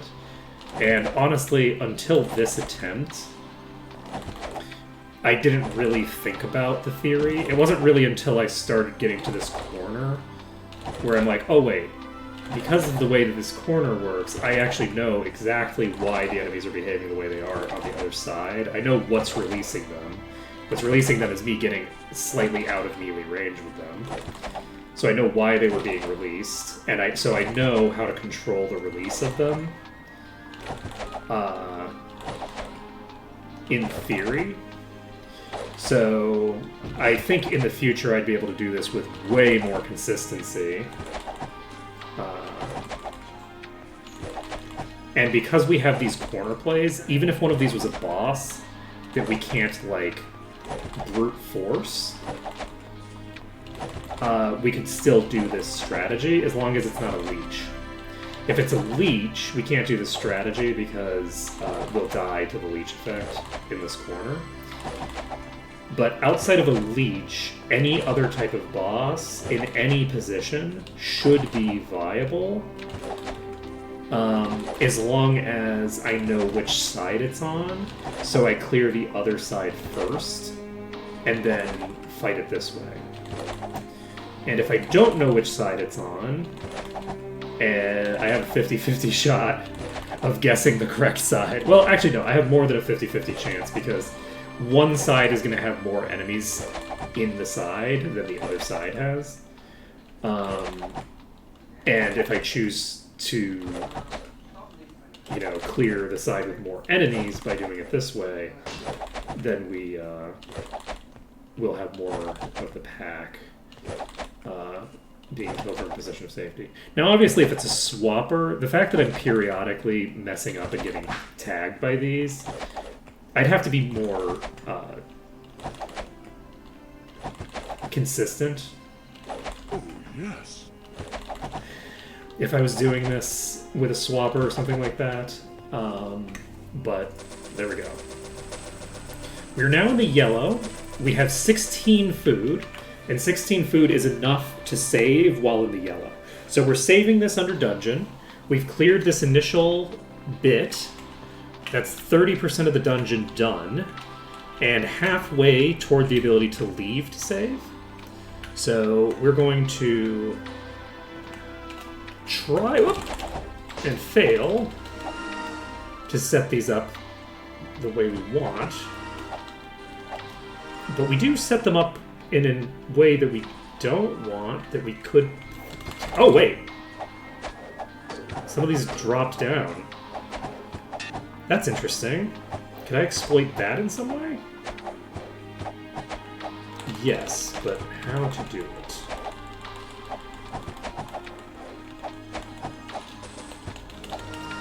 So if I move further away from them, that unlocks them. I can't just jump straight up from here, I don't think. Yeah, I can't jump straight up from here. I can try going around and seeing if they stay stuck. For now, they're still stuck. Okay. So from here on, the enemy numbers are going to be much more manageable. So I'm much less likely to just get burst down while I'm doing a setup. And there's actually a lot of mini setups that I can do. So I think that we should be pretty safe from here on out.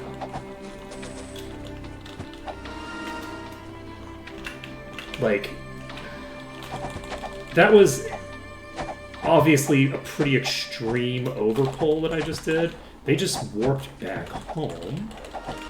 Interesting.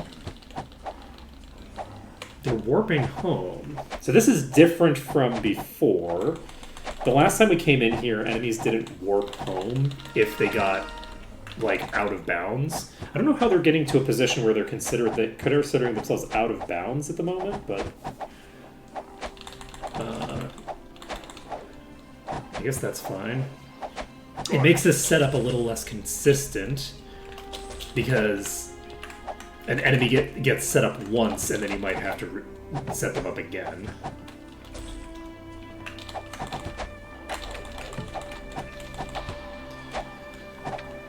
But either way, this should be fairly clean.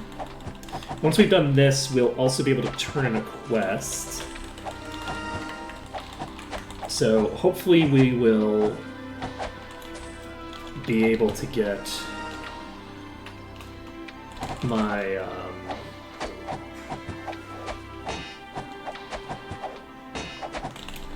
what should we call it? I'd like to get my promotion quest done today, if possible. I think that would be nice. So I believe, is the switch out here? The switch should be in this room. It's right here. There we go. In the chest. This is nice. Let's leave it behind. It's We don't not need bad. this. Let's leave it behind. This is nice. Oh, that is nice. Let's leave it behind. Arms. Let's leave it behind.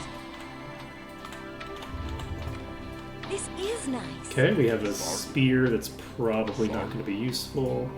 Oh god, you were sitting on your immunity stuff. No! It's fine, I'm not going to worry about it for right now. But we'll have to fix our immunity inventory in a bit. Let's leave it Okay, we behind. have an enemy Let's that leave could it behind. hypothetically come at us. Ooh. Let's leave it behind. Let's leave it behind. Poison and weakness immunity. That's Let's leave it very behind. clutch. We don't need this. Poison is a very strong status effect, so it's nice to get immunity to that. And we can grab this enemy, which I presume is up now. It is. And it's a single war leader. I'm just going to fight it right here. The other thing is that I do, at some point, Still stand. Got him. need to deal with the fact that my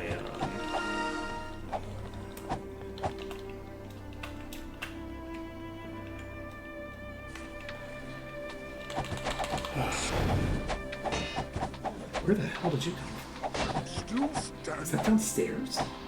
That's downstairs. How the heck are you?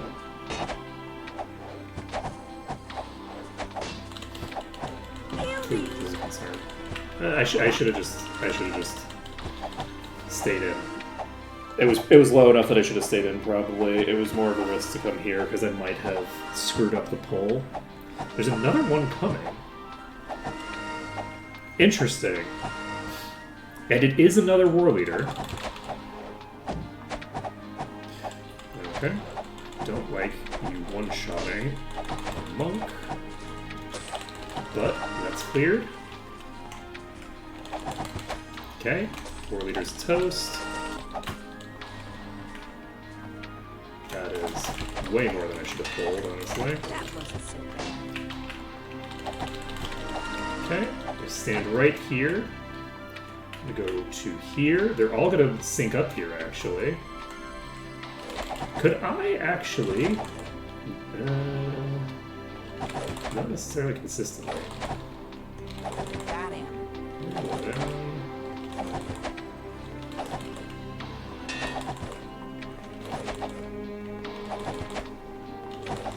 Okay, where's your captain?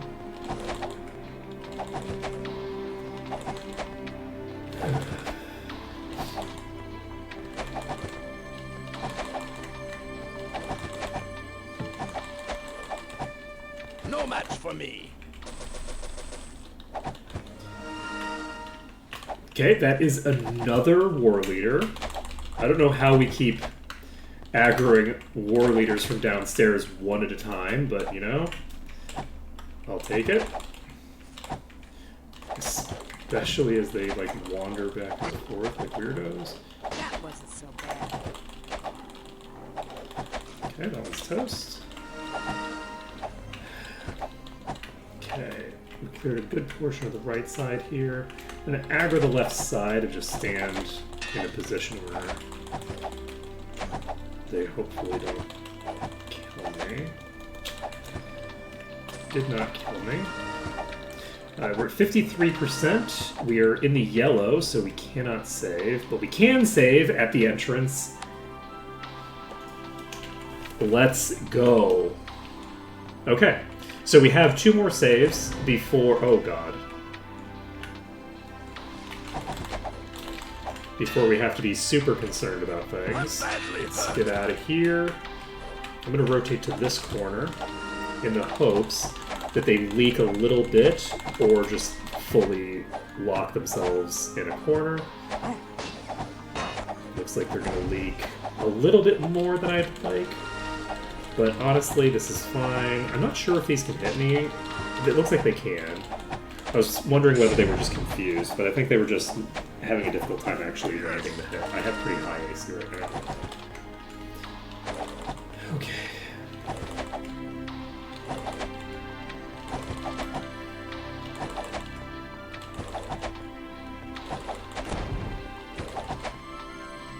Okay, there was a swapper in place somewhere, I believe.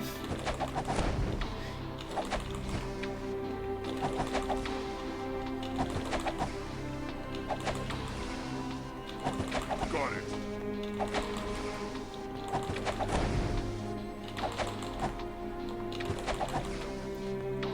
So I believe that was a message of the swapper swapping with another enemy. I could have misread a different message, but I feel like that was a swap message. Okay, we cleared those. We're at 62%. We'll be able to go save soon. Oh, and that's Swapper Mercenary Captain. I'm probably going to hit the... Nope, I didn't hit a ledge or anything. We're all fine. Oh shit, there's another one behind me. Oh, concerning. Okay. Are we fine? No, we're not fine, but we are going to be? Oh, we actually are fine. So the war leader here is not actually a threat, it just looks like a threat. Oh, maybe it's a threat now. Okay. We're gonna heal up, and then we should be able to fight this swapper. I can probably just fight it. I don't necessarily need to do corner plays. But I will do the corner plays anyway, because it's been a while since we saved. And a swapper can be a little bit difficult to manage the positioning on.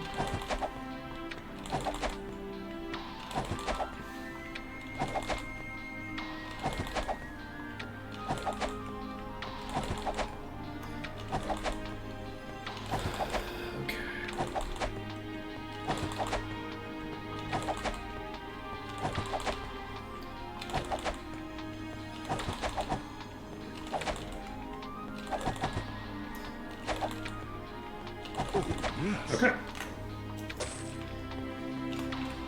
So, saving under dungeon, and now we should only need to kill a couple more enemies to be able to do the thing. I guess I should probably pull a bit more coherently than I just did. Can I just stand back here? No, right? That's like a crazy idea. I mean, it's working better than I would have expected, honestly.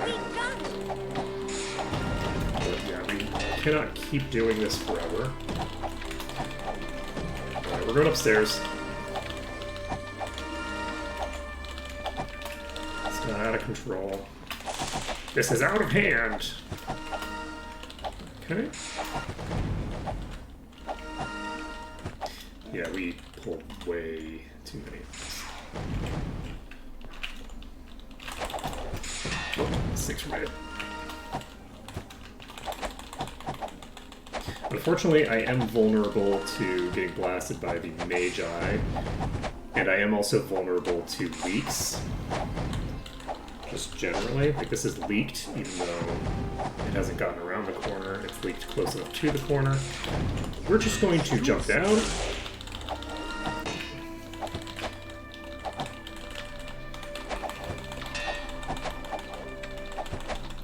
Unfortunately, anything that has reset is going to have reset downstairs, which means that the reset enemies are going to come back at us and cause problems, but we're mostly okay. Okay, we leaked a couple of these, and these are not ones that I would have liked to leak as a pair. Please? Oh god.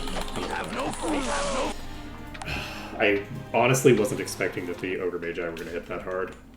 Let's go back down here. Can I just use this corner? Probably not. I'm going to try it anyway. There's no shot this corner works the way it needs to work. Does not work that way. We're going to have to retreat away. I should have probably just gone all the way upstairs, honestly.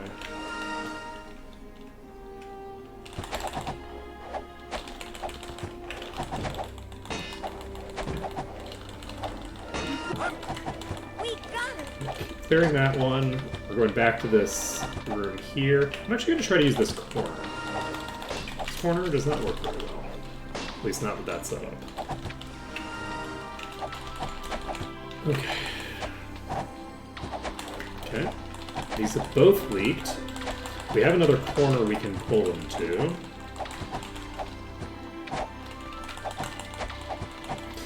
Okay.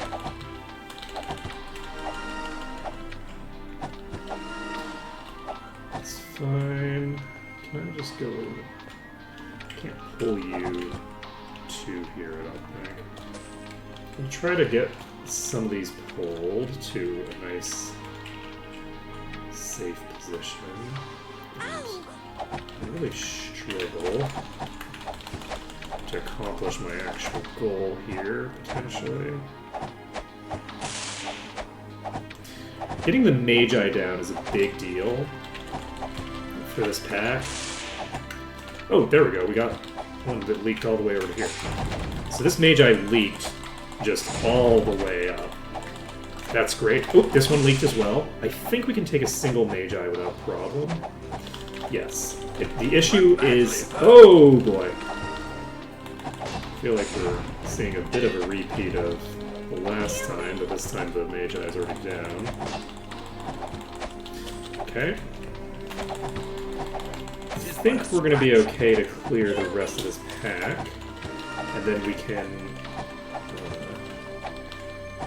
once we've finished off all of these enemies, we can go... That wasn't so bad. So maybe let's jump down. Trying to dodge the trap, I almost jumped into the pit itself, and that might have killed me. There's not that many left, but that wouldn't have killed me. These were all pre-weakened, I think. Okay. All set. Grab this one. Do I want to clear the rest of the pack? I don't think so. I'm gonna leave just so that I can go out, get the save done. We will save under danger. And now we're at 72%. We can finish this off completely.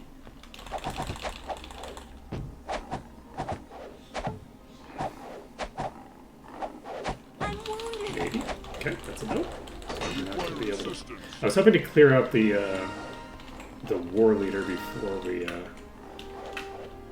things get too out of control. Unfortunately, these are going to remain out of control for now. But I don't know that we have any Magi in play. Is this the same war leader that I've already... Yes, it is. So this one is the one that was almost dead already. I'm not that concerned about it. I'm not low enough to be concerned about, like, Sortira getting instigated or something like that. Though, we are now in a position where we're splitting our damage between 3 targets. Oh, yes. Okay.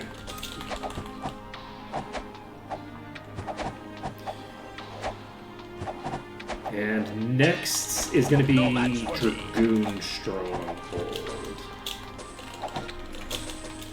That's the next thing on our agenda.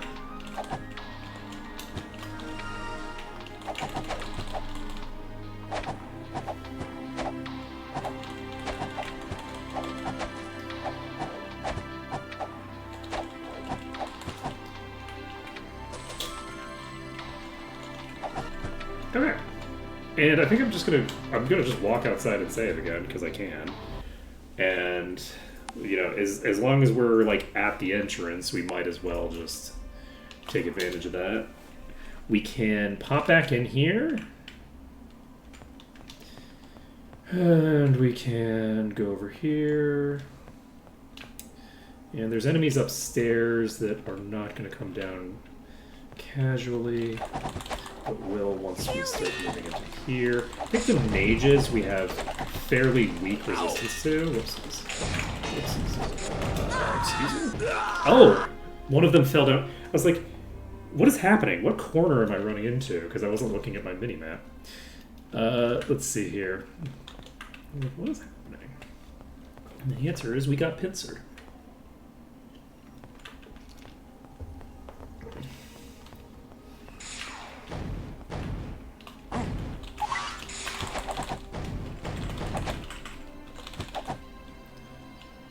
Okay.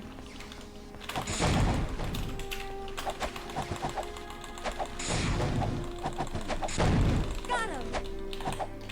Interesting. So another Magi here. I'm gonna go tag it. For whatever reason, the Warlord got stuck. It's unstuck. Oh shit! I walked too forward too quickly. Oh, this is just a warrior. This is the warrior. I should have checked. Heal me.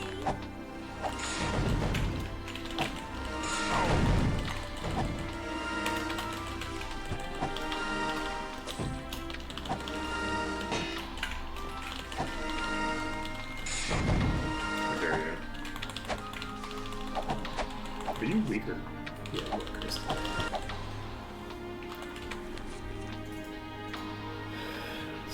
Nice.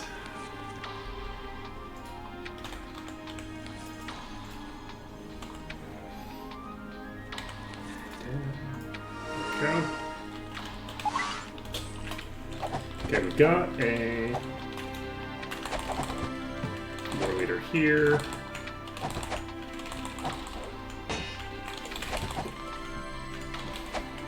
Fucked up.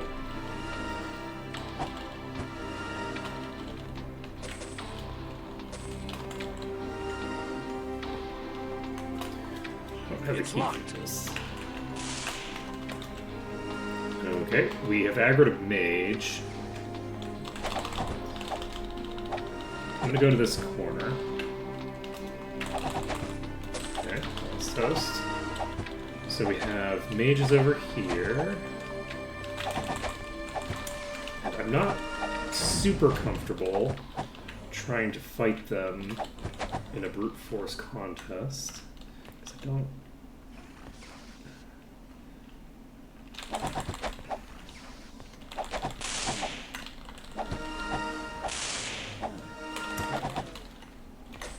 Okay, that's not the one that has the key. Okay, we're at 84%. We're in the green again.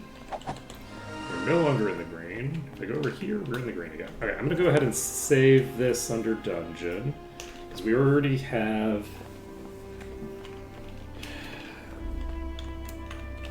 most of this done, and we have a boss.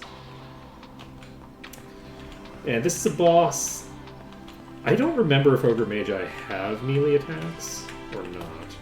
So we might be able to just lock it here. We didn't lock that enemy there. Let's see if we can dig deep enough into this corner to not get hit by these things. Help me! That's a summoner. Something's hitting me.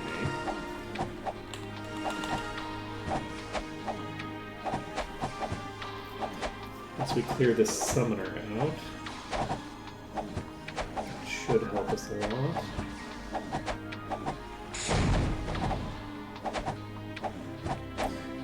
Wow, this thing has so much HP. Yeah, I don't actually know what's hitting me right now. It might be that the one of the Ogre Magi is periodically attacking me. I don't think it's the summoner, because if it was the summoner, I'm pretty sure I would have gotten obliterated. But I don't know if they have melee attacks or not. So it could be that one, or it could be one of these mercenaries or something that I can't even see. I'm not going to worry about the one that's running around at the moment because... There we go. It's now locked into a position where it's going to stop moving around, like, all over the place. Okay, that was hitting me. Oh, yes!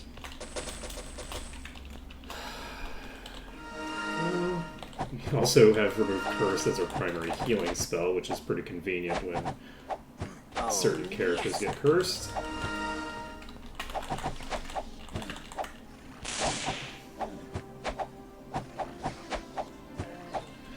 Okay, that's a halberd. We are at 91%, so we do still have more enemies to clear. 2%. I don't know how many are left, but hopefully I can manage them with this score. Interesting. Help me! These last couple of rooms are going to have to be... I don't know if this corner is going to work, but we're going to try it. Looks like it's working for now. It's not working anymore. I need to kill this mercenary captain specifically before it obliterates me. It did not get the ability to obliterate me completely. Cursed.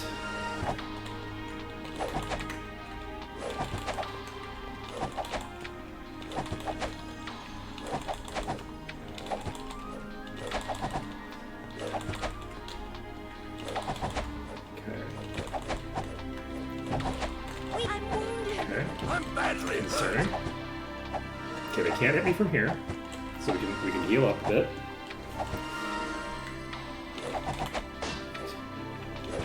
They were still attacking me. Or at least one was.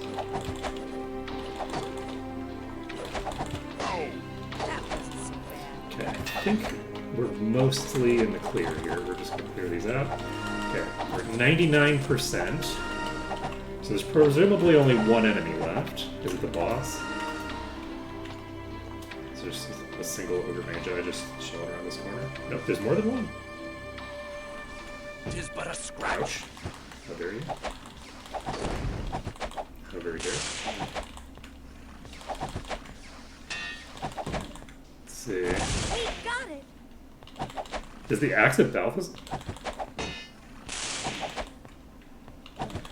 Axe of Balthazar doesn't have of darkness on it, right? It has a minor amount of elemental damage. Where did... It's worthless. I should read it.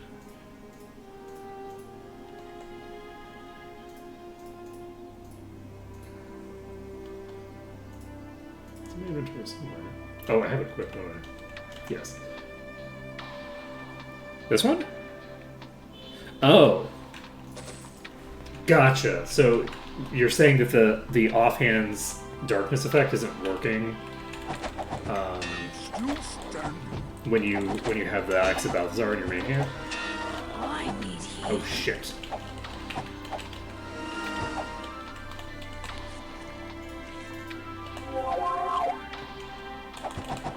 Jesus Christ.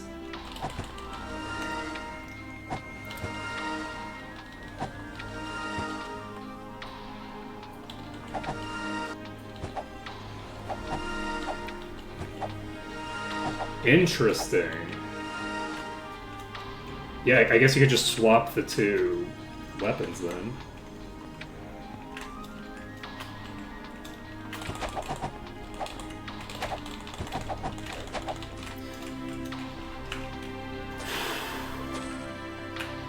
Okay. Grabbing all of these.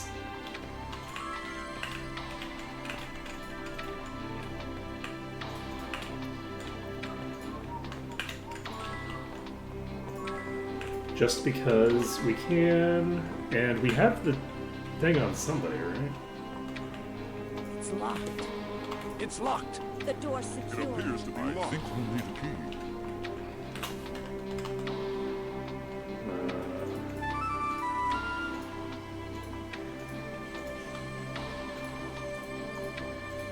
Is the key to the cell not dropped here? The door's secure.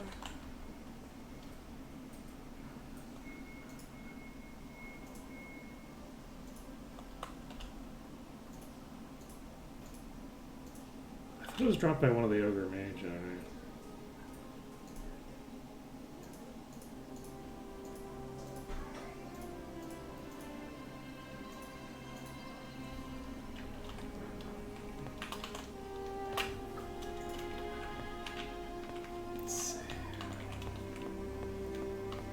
Yeah, well, the spell versions of everything, I think, are pretty much main here. Is it this enemy here?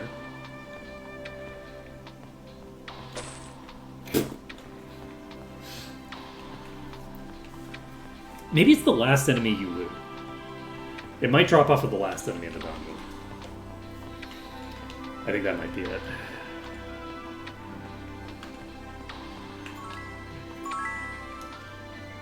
Okay. So we've completed Arabelle's quest. Never seen one before. And It won't open. We might. I think we'll need a It's key. locked. oh, interesting. This one we can't open. Let's go over to here. So we can turn in the quest to clear out the ogres and turn in the... This has got two quests in it. This place would have... This place is probably more experienced than the Durgar dungeon. Now that I think about it. I probably should have come here first.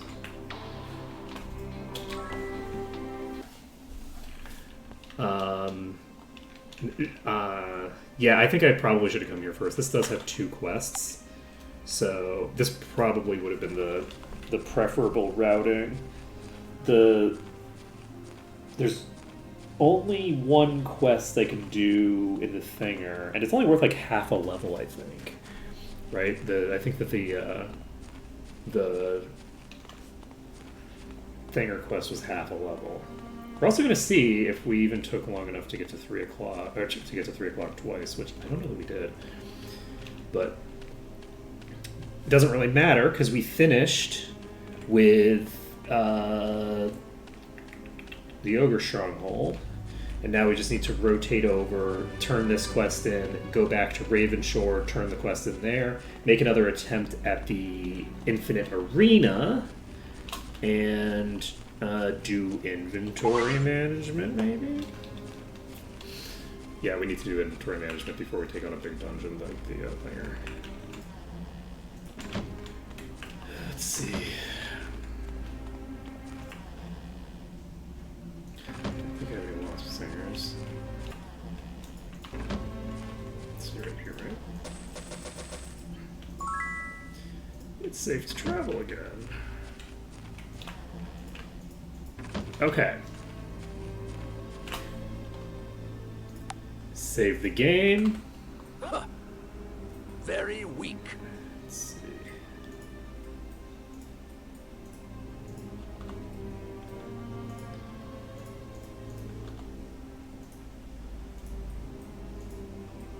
Let's leave it behind. Let's see if we have. Let's leave it behind. Interesting. Primordial, divine leather. Wow, we have a lot of earth resistance stuff showing up Let's leave it behind.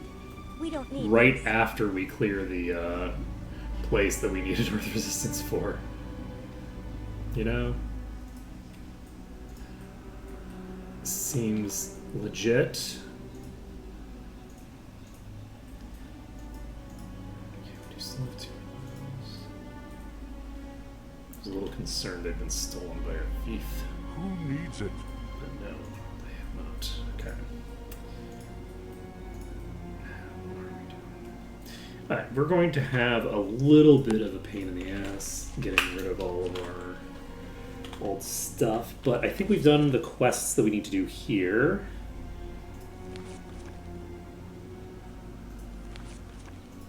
Let's see, the Bearer Downs is going to be a while. Deliver the fake report to the Dread Pilot Stanley. Cowrie was.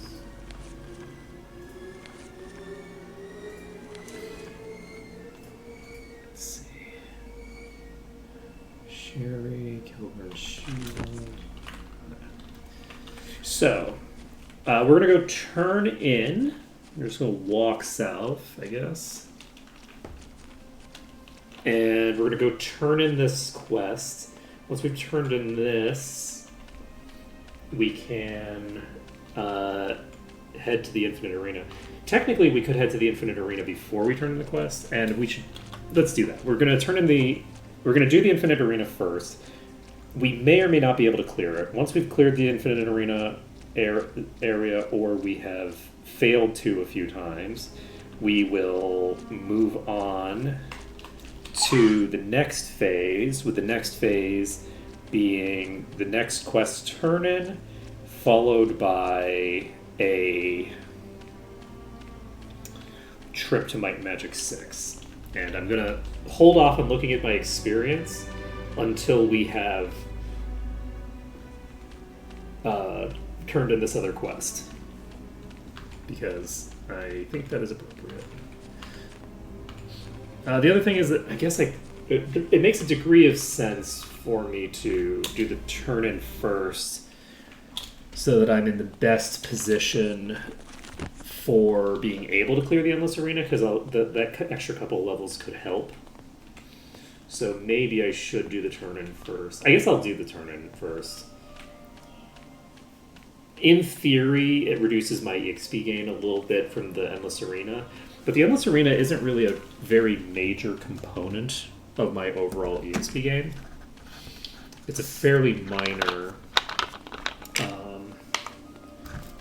component, so not that concerned. And this just gives us the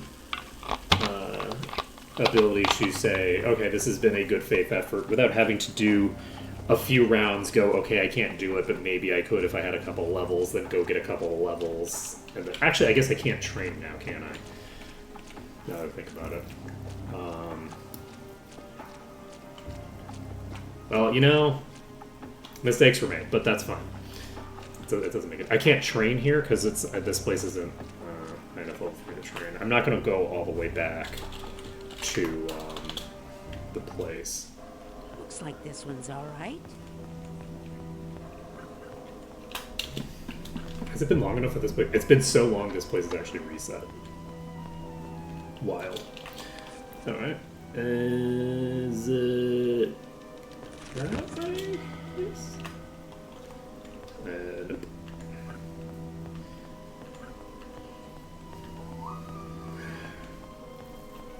In theory, if I just didn't fight in here, could I get all the way to Aryan Hunter without fighting anybody? Let's see. If I wanted to be a little bit more aggressive with my relative pacifism in one of these games, I don't know. I could actually require myself to get through here, not fight anybody, and just get them to the point where they turn green by doing my quest turn-in over there. That could be kind of fun.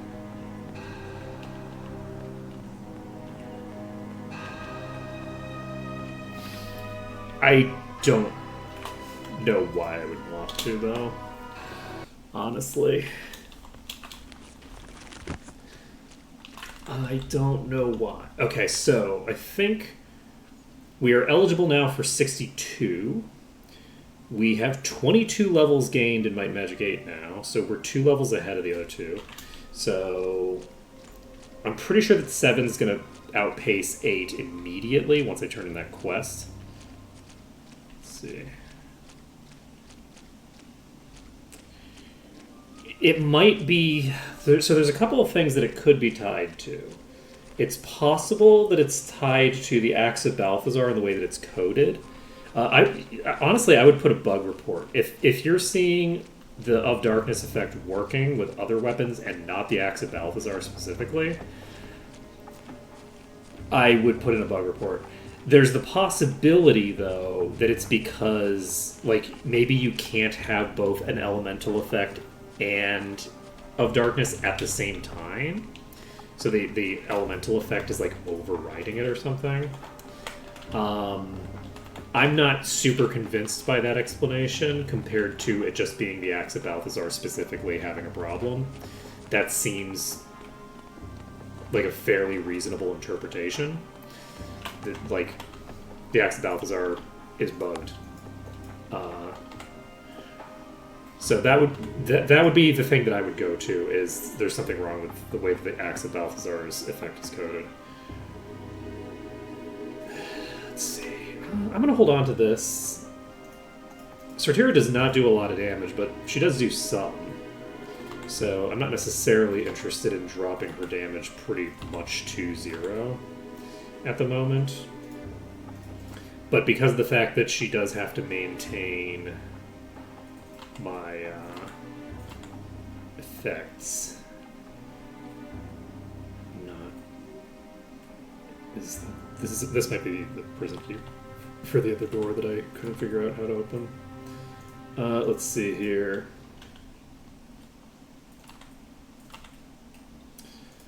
Could be for a different key door entirely, though. There's no room. Okay. This is not the weapon store. The store's right here. Look at this. Look at me figuring out where Our axes are the best. stores are over the course of a very long period of time. Slowly. Let's see. I feel like you can probably lifesteal against rocks. What is more alive than a rock, after all, right?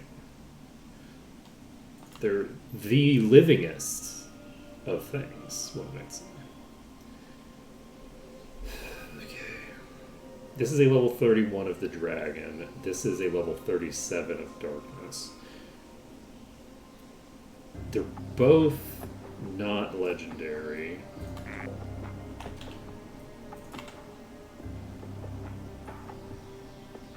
I feel like it makes sense to get rid of either of them. I'm not going to get rid of them right now, though. I'm going to hold on to both of them for now.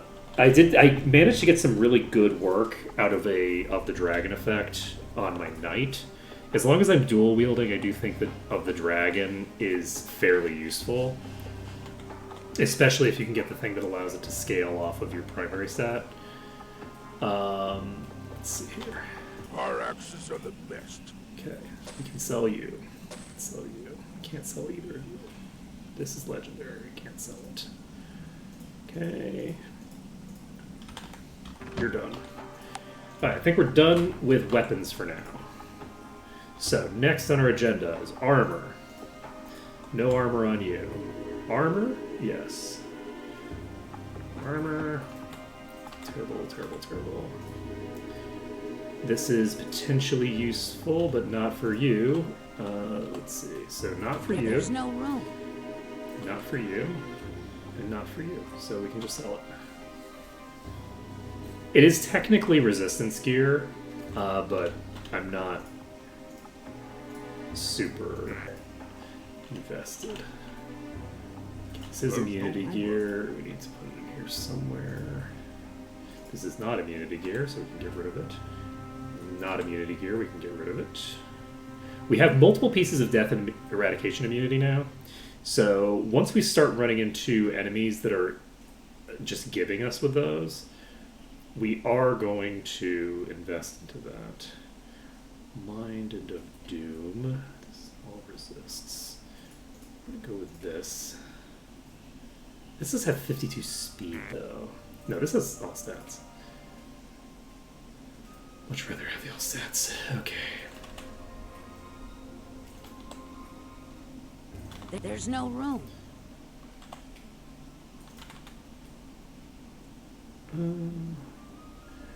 It's a boost overall. You know what? Let's go with it. I'm not going to worry about it. Don't need that. Probably don't need this. Though, you know what? Let's go with it. It's fine. Our current piece of gear is weird and kind of garbage. So I will just sell this. We have this piece, which is kind of interesting. What do you have on? Speed, fire resistance.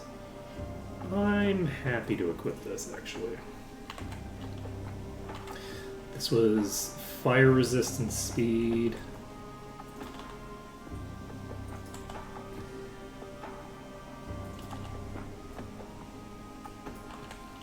Get rid of you. Don't think I need. Oh. Right, that's specifically resistance gear for when I was dealing with a particular problem at hand. So let's go ahead and give you this. Do I hold on to this? I don't think so. It's not good enough to justify. If the body resistance was something else, then maybe, but it's not. That is immunity gear. This is level 64 required. We're getting so close. We're getting so close, y'all. Alright, we have this inventory dealt with, which means I think we're mostly done here. This is immunity. Plop that in there. So we do have a crown as well. So we have two pieces of gear that give me immunity to stone, and neither of them can be equipped on the person who can cast stone to flesh. That's pretty cool. You'll love to see it. Earth and luck. It'd be very, very funny to do it. We're gonna do it. We're gonna do it.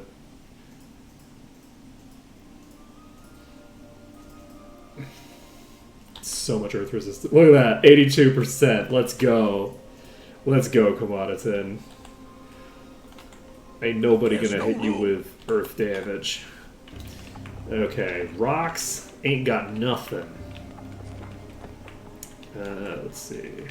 What's over here? So we're gonna sell this, and we've actually gotten a couple of upgrades. I know, blasphemy, we're selling stuff from an inventory that isn't commodities. Okay.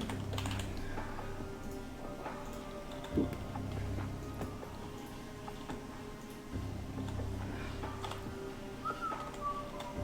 Okay. As you...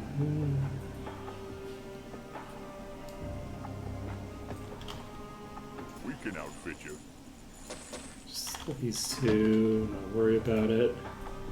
Chain, antique, bloody blah. Do I need these anymore? I don't think I need these anymore. We can outfit you. Sleep and unconsciousness immunity, so we have a couple pieces of immunity gear that we're in the correct inventory. That's fine.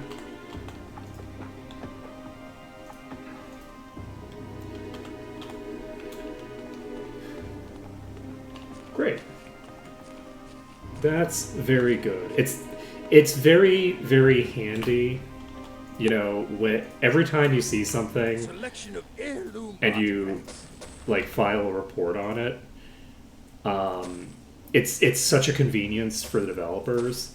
Like, there were quite a few things where like there's been times where I've reported something to developers that were like fairly common knowledge, like only like a bit niche knowledge that I learned about from chat over the years, where like I learned about some pseudo niche thing from chat, and they say, "Oh yeah, that's a bug," and I go, "Oh okay, well, interesting." So like I find the parameters of the bug, and I just report it, and then like a while later, that bug is fixed. That it's been the game for 20 years, right? When I was regularly playing Baldur's Gate, that happened on multiple occasions, where because it's just like, oh well, Come back soon. you know, the developers know about some things, but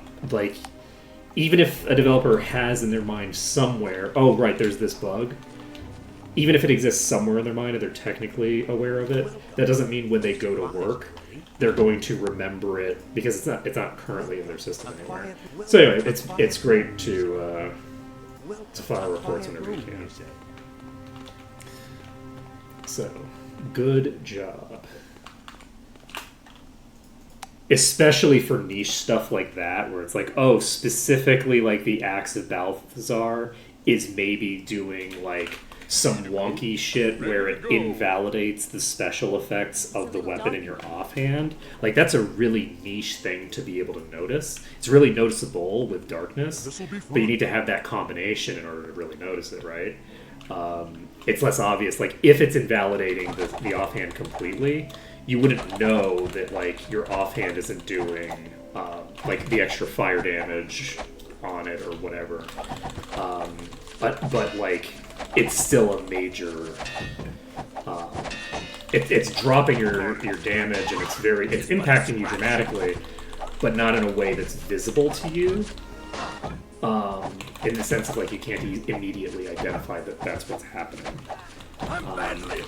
So he's good.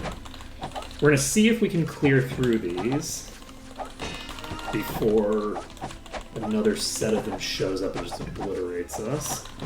We're doing okay so far, except for the problem that we're really not doing very much damage, I feel. Right now, our damage is falling behind in a way that, oh, we're in trouble. If that puller hits us, we are probably dead. So, Yes. if it locks itself in here, we're in okay shape. It didn't lock itself in. It, in fact, pulled us out of cover. And we are probably dead.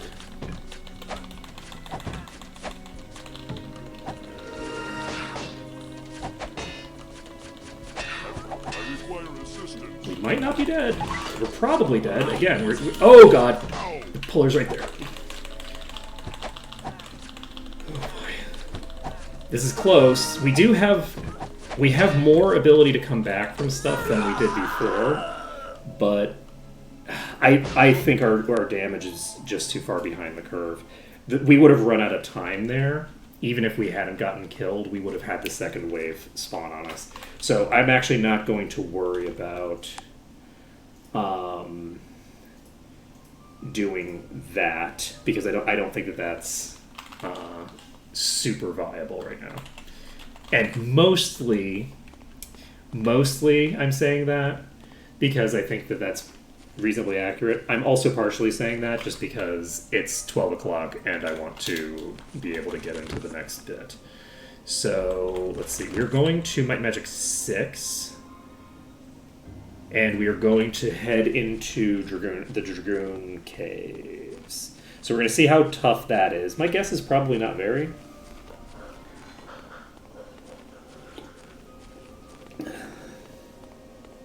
Famous last words, I guess. But I don't think they're super high level.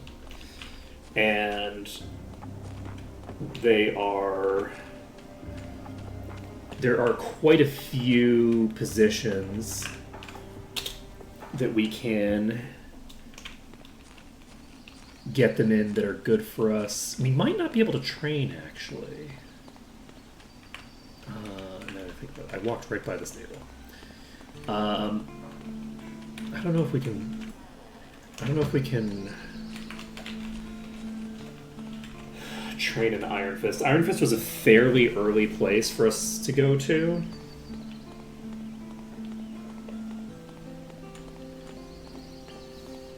Wait, no, it's Iron Fist. Of course we can train there. We could train an Iron Fist even if we didn't have any bolster levels. Never mind, we're fine. It's Iron Fist, we're fine. Iron Fist has a very high base level. I think it's like 250 is like the baseline level you can train to there. So I don't anticipate having any difficulty training. So we should be able to go train, and then once we've gone and trained, we can get some other stuff done.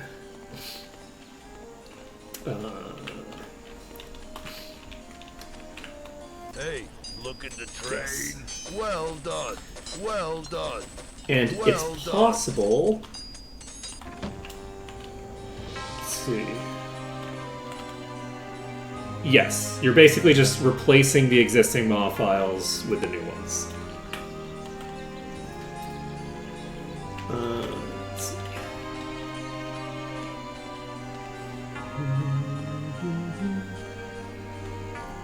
see.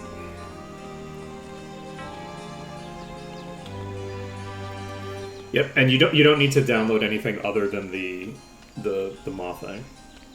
Yeah, no, you don't need to update anything other than the MAW thing. So basically, if somebody ever updates merge, then maybe they'll so far nobody's updated anything that's required and updates anything else.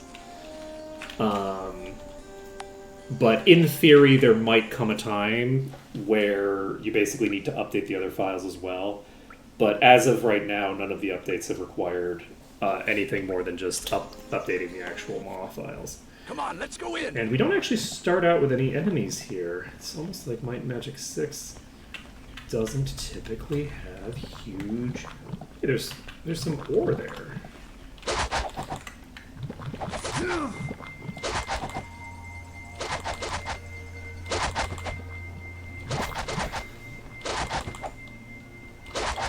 Okay, we're also going to check what level these are once we have...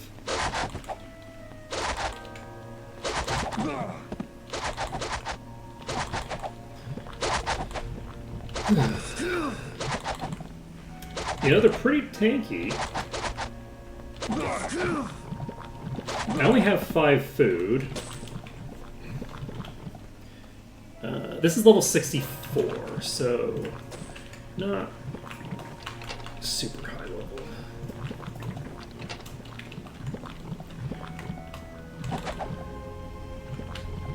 That said, there are a super large number of them.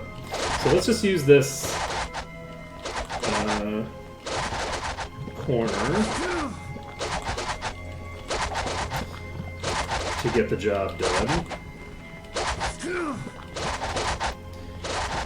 Might be a bit. And once we've cleared this place, we're going to have to basically clear our way to getting into the green. Which shouldn't be too hard, I imagine. Though it is a pretty...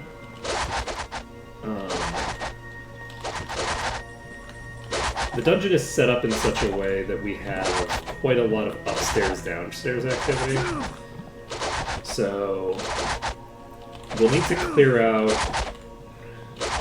the oozes as part of the initial clearance, probably. And I don't know how hard those are going to be.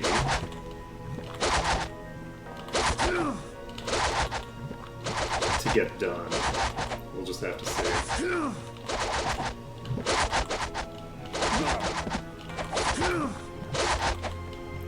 For now, this dungeon seems like it's going to be reasonably easy to deal with. As long as we're willing to use a corner strat like this, we should be safe with these like really big packs of enemies, where it's just like 1,000 enemies in just one exact spot. So we're gonna open this, we're gonna aggro about 1,000 enemies, we're gonna pull them into a corner, and if 1 or 2 of them leak, we're probably fine. If 5 of them leak, we're probably still fine because we have more corners to play with. It also depends on what level they are. We have a few on us right now, but I don't think any of the ones that are hitting us are the top tier. So we can kind of just sit in it for a little bit. It took way longer to kill than I would have expected. Yeah, we really need to get our DPS situation in a better position. Right now, we're very, very high level to have such, like, amazingly poor masteries. Like, we have a couple of characters with okay levels of mastery in some things. Like, we do have Master Axe, which is carrying us a lot. You know, we have Master Dagger, but we don't have Master Arms Master yet on anybody. Our Death Knight does not have any things yet. And I think for the most part our weapons are kind of mediocre. I don't know that we have too much in the way of really good stuff. I think we have a few decent axes, but nothing like super crazy. And we have some really nice spears to play with that we can't use yet. So as we start facing higher and higher level enemies, I think we are going to start running more and more into an issue of we can kind of take the hits, but our damage output is going to keep being considerably behind until we start getting some promotions under our belt and get that settled. We have 60.3% mana. I am actually going to activate Heroism. We're going to sit on Heroism for now. We're going to find out if that's useful to us. We're going to hit both of these switches. This allows us to get to certain sections earlier than we otherwise could. We could sell it. This is not terribly useful. We're at 10% clearance. We opened that in a very weird way. Okay. I honestly have no fucking idea what just happened.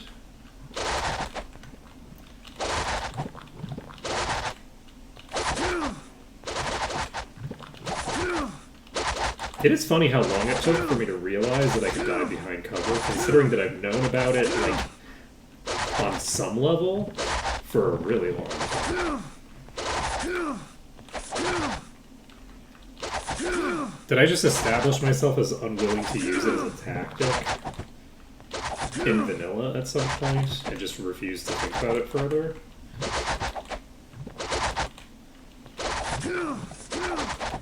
Because I wanted to focus on the melee kiting and finding, like, more clear-cut corner solutions. I wonder. I actually don't know.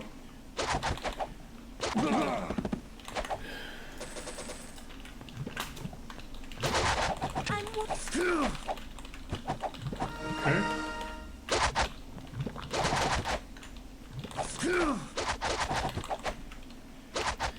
We're in a fairly weak position here, but it's not terrible, because the one that's hitting us is one that we can hit in return. So... we have a really good position here to fight from, I believe. Yes. So, we can clear this room very easily. Just have to jump over these things' heads and get them locked in over here.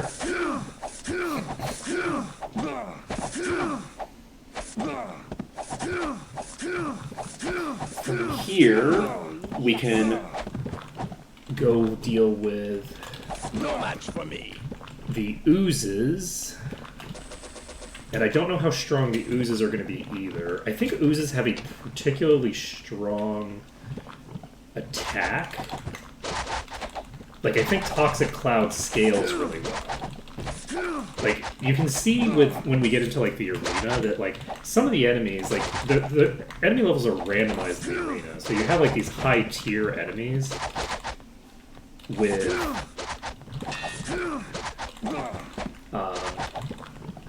fairly low levels, but they still hit like trucks. And I don't know if that's because their attack isn't, the way that the attacks scale down is different from the way that it scales up, or if it's some other reason.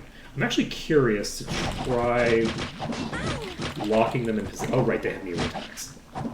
The fact they have melee attacks makes this a bit more troublesome than it otherwise would be. But that's okay. They don't seem to do that much damage. These seem pretty weak.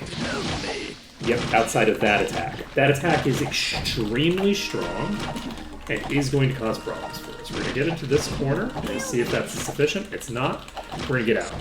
We're pulling out. We're going to reset. Whew.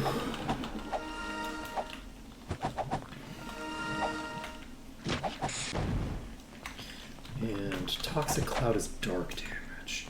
So we are unfortunately not immune to dark damage.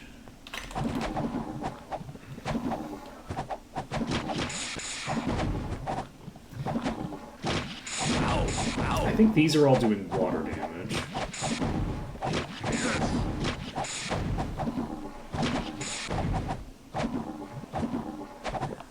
Yeah, I think we should be fine against everything except the corrosives. And the corrosives were fine as long as they aren't hitting us with the actual Toxic Cloud, and the Toxic Cloud is very dangerous. So, the ooze section here, not going to be too big of an issue. Let's take a look at what level these are. These are level 56. So, they are a few levels below us, but not super far below us. The weakest ones being level 50. So we are currently 12 levels ahead of the weakest enemies that we're facing right now, which are, I don't know how high level oozes are. My guess is probably pretty low level. Okay, probably going to start getting clobbered if I stay in that spot, because I can get hit by the range. I'd like to clear the corrosive here, because I have, like, an angle on the corrosive. Unfortunately, I have too many characters down for me to feel comfortable sitting in this position. We're gonna move. Is that poison? It sure is. It sure be. So, we have some of them locked into this position now. Unfortunately, one of them is probably going to be the corrosive. And nope, I don't see the corrosive in that position yet, though it might be nearby. We're going to pop over here. Yep, we're out of range of their melees, so we should be able to just clear these. And it doesn't look like the corrosive came with them, so we should be able to clear these out. Wait, did I just see the corrosive on the right? No, I don't think so. So, as long as we're not getting tagged on Sortira with the toxic clouds, I think we should be mostly chill. It's going to be really nice when we get that GM spear, huh? We are getting there. It might not seem like it, but we're pretty close to a very major... There we go, we got the corrosive ooze now. Which changes everything.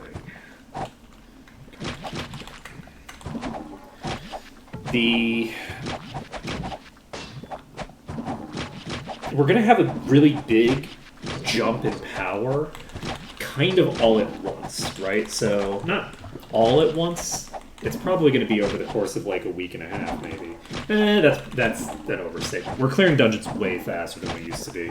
Like, dungeons are not taking an entire day for us to clear at this point, unless something very strange is happening.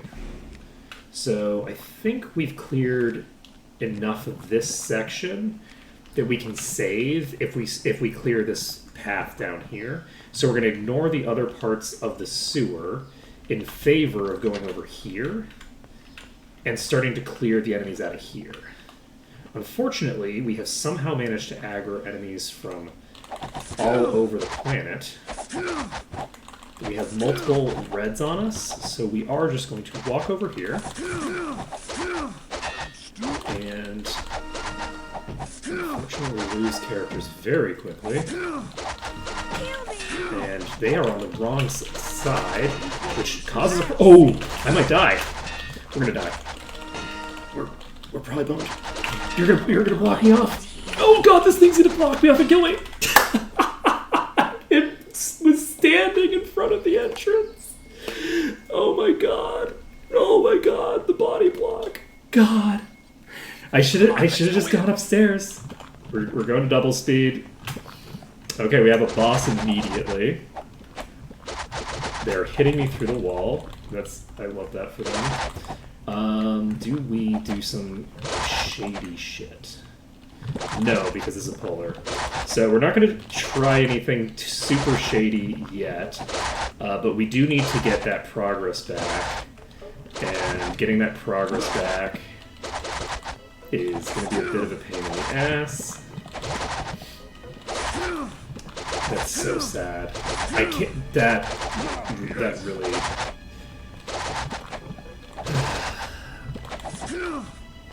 I needed to play that way safer than I did. I didn't even know if there were bosses in that pack. That pack could have had a leech in it.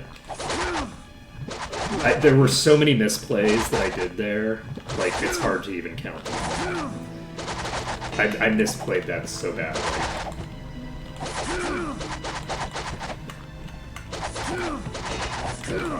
I can get them from they're so far around it. They're fully around this fucking corner at this point. Okay, we need. Whoa! Okay. New corner.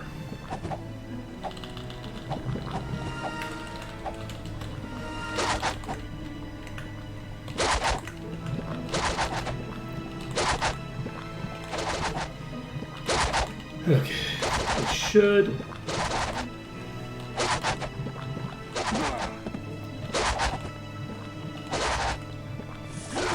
We should be okay here.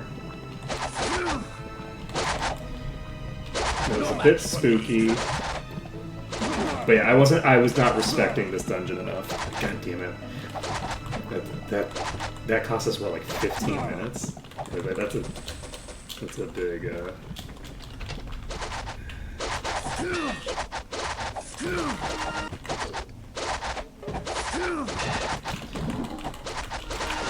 Oh shit, what am I thinking? I can't go through a door that's closed.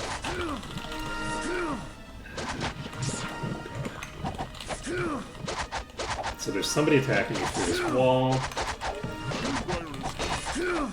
I don't have enough HP to survive this. We're gonna go and try to get around this corner. Oh my god. Yeah, this is gonna be rough. This is gonna take. There's no like fast way to recover from the thing that I did, other than potentially to do it the really crazy way. The door won't button. Oh, never mind then. Wait, no, that's the wrong door anyway. I went the wrong way. We're gonna try to do something a little bit insane here. That may or may not be possible, and even if it's possible, it may or may not be viable. They are different words. Like, this is possible, but not necessarily viable, right? So, if I can get...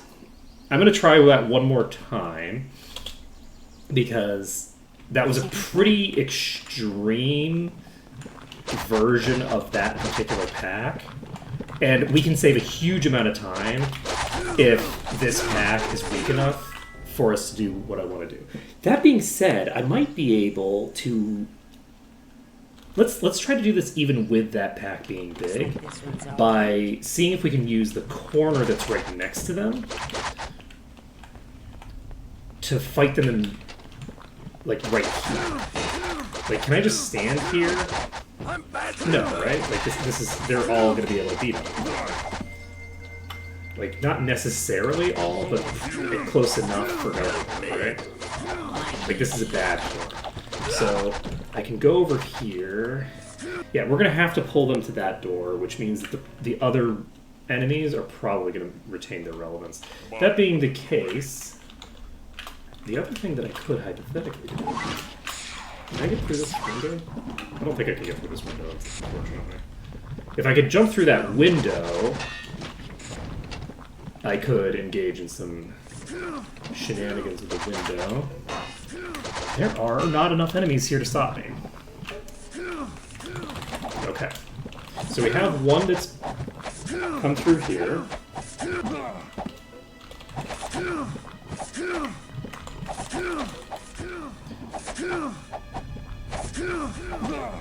Okay. Another one that leaked.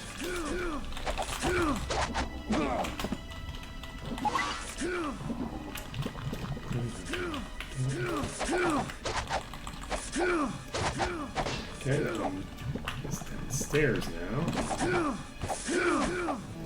So hypothetically, we could drag the entire upper corridor to here. And if we drag them to here, there's the possibility they fall down, and there's the possibility that we fight them here. And either way, they should be pretty manageable, right?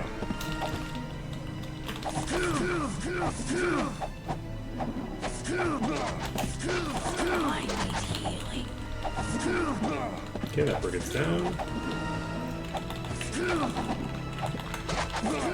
Okay, that was toast. And we aggroed a bunch of things that we didn't need to aggro over there. But we did manage to pull, I think, all of this shit. So... we just jump over this. With that being done, we have that bug to deal with. We have a brigand up here that falls off. And then we just reposition it. Unsuccessfully. Here. That's fine. This one fell down as well. Where'd the other one go? I don't know where the other one went.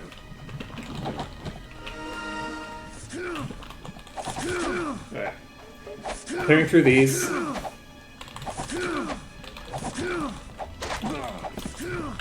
Now, is this the fastest way to do this? Unclear. It actually might be. No match for me. This may or may not be the fastest way to handle this, but it is the way that we are going to handle it. So... oh shit. Well, luckily it doesn't matter that I fucked up that jump. Well, it might matter. Okay. That was cleared, that was cleared. Once they lock in here, everything's... unfortunately, this is a kind of a shitty area for a setup. It's not, like, super what I want. It's just kind of what I want. Yeah. Some of these are getting teleported away, which is kind of interesting. But these, I can potentially clear, like, all of these from a position of at least relative safety. And that would make this a much smoother... I am actually attacking every single one except the one that is hitting me.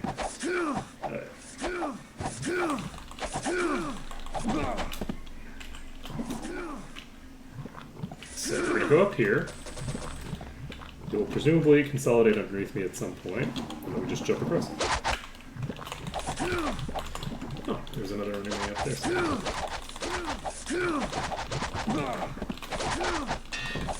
have another one behind me. Sure do. Okay, done. Opened up a door that we didn't need to open. And that's fine. Clear you out. There's a legendary boot here? Oh my god. Okay, well we don't deserve this pair of legendary boots, but we are going to take this. We cannot save until we get into the green, so we have to hope that we keep it. We're going to jump across. We're not going to do anything dangerous because we just got cool... Oh my god. I say we're not doing anything dangerous, and then they make it dangerous against my will. How dare you? Let's see. Okay. Not a huge fan of the whole deal that the two brigands are doing right now. Like, what the fuck? How very dare. But on the plus side, we did clear out one of them. The second one, it's just the brigands. Just the brigands are acting so aggressively with this ramp. It is wild. We're going to jump across. We're going to try to clear these two. And hope that nobody else leaks. And that is not a hope that is going to come to fruition, unfortunately. Are you weak or are you cursed? You're diseased.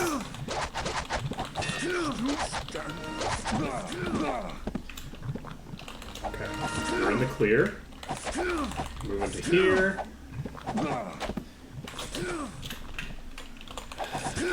Do we use the... Yes, we're gonna equip these boots. We need to figure out who gets them.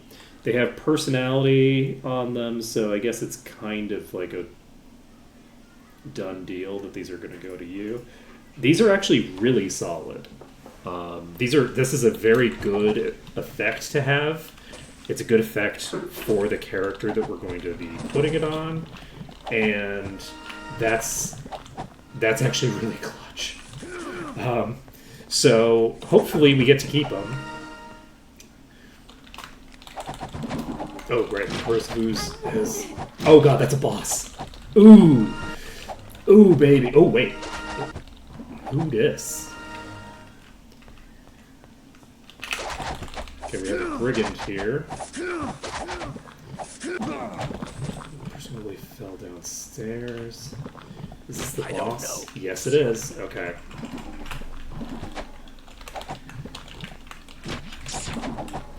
Okay, I can technically see it from here. I no longer see it from here. I can see it from here. We unfortunately do not have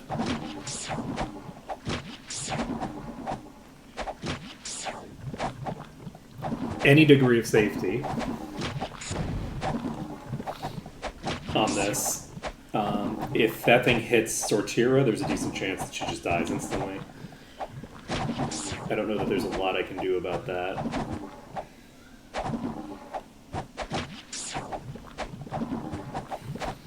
Ooh, boy.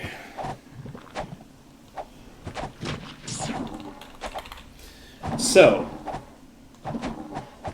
we're hopefully going to clear out this ooze. And with this ooze cleared, I can't believe there were boots just sitting there. Getting some legendary boots there is so clutch. Especially, the 10% damage reduction is going to massively help us against this particular enemy in addition. So...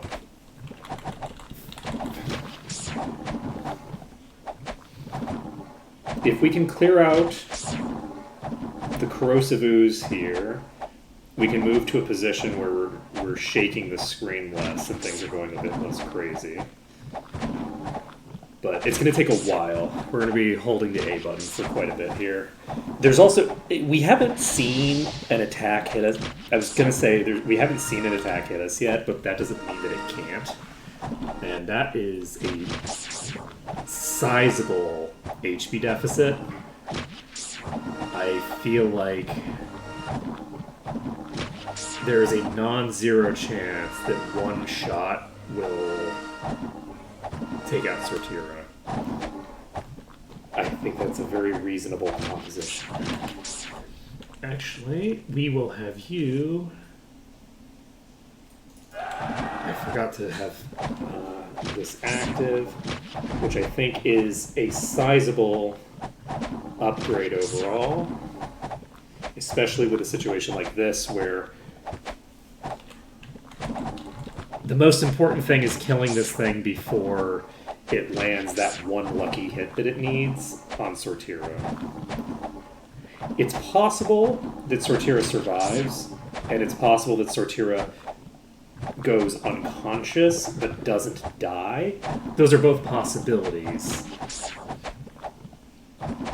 But we do not know. We killed one of the corrosives. It's not the boss, but it's one of them.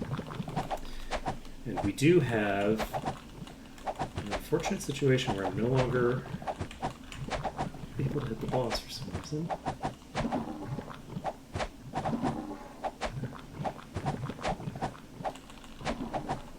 I don't know why things changed, but we're hitting it occasionally. I do know why things changed. Things changed because there were more enemies in play before. Unfortunately, I can't just go save. So...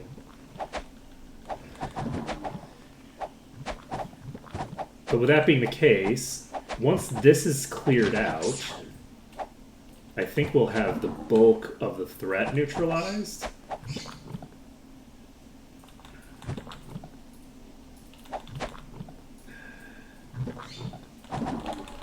Yeah, I'm struggling to get a right click on it so I can see how much HP it has.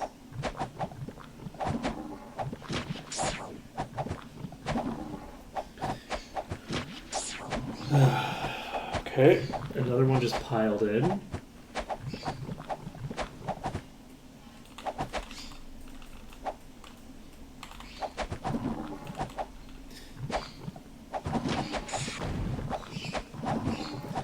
Yeah, I don't know how long we're going to be here for. This thing has a lot more HP than a normal one.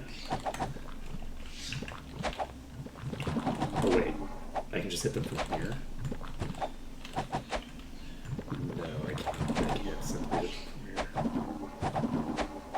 Sometimes can. Alright, well, I'm able to hit you for now. They are leaking, but I don't think that it matters that they're leaking.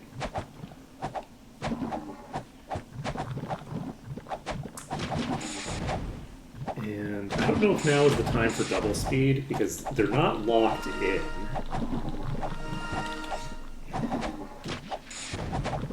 Once they're all locked in, I might go to double speed, but I don't even know if they will ever all lock in. Either way, it looks like we're going to be clearing this entire pack all at once here. So we'll see if we manage to kill the adamantite before the entire rest of the pack dies. Depends on what proportion of our damage goes out to the adamantite, honestly. Yeah, this is one of those points where having the GM in Spear would be really nice, but we haven't gone to Murmurwoods yet, so no GM. The GM Spear would really help a lot here. Okay, we've got a random ruffian. Yep, that was a hell of a lot faster.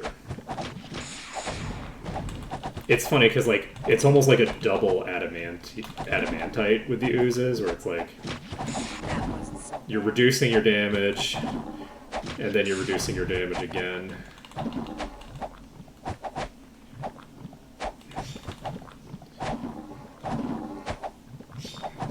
I don't even know how much HP has been burned through, but I'm actually going to double speed it. We're just going to hold A.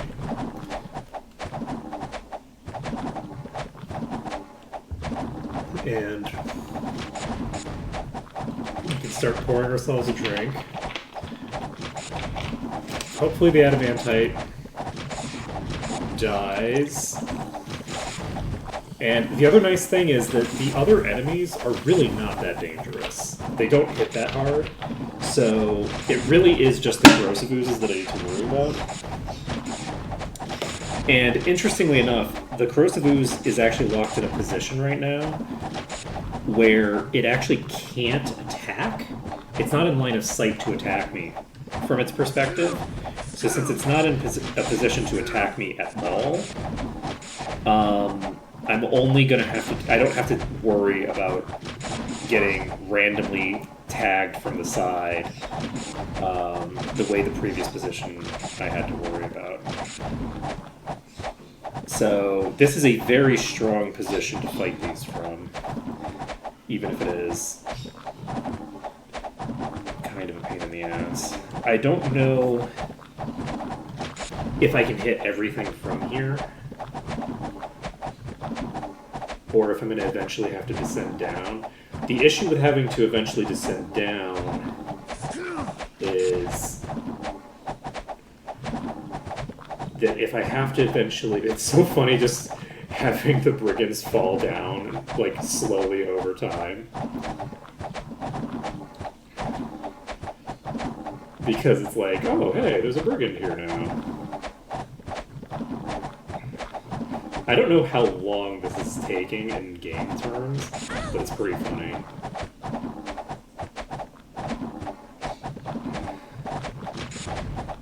It's funny that we found that shenanigan to allow us to catch up to where we were very quickly.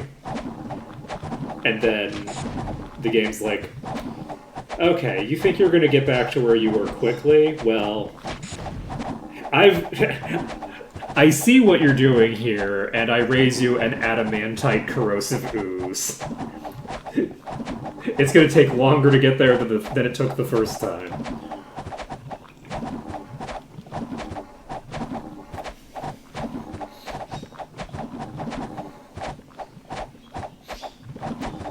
Nice.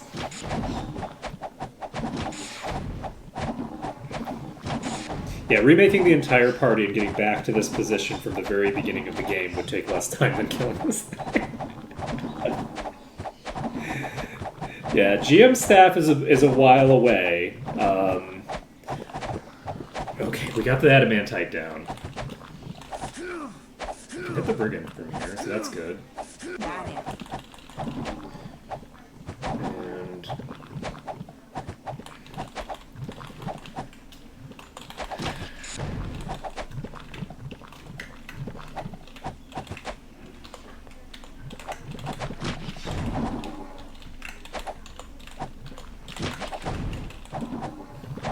I can hit them from here. Now that we're not dealing with the adamantite, I think the rest will die reasonably quickly.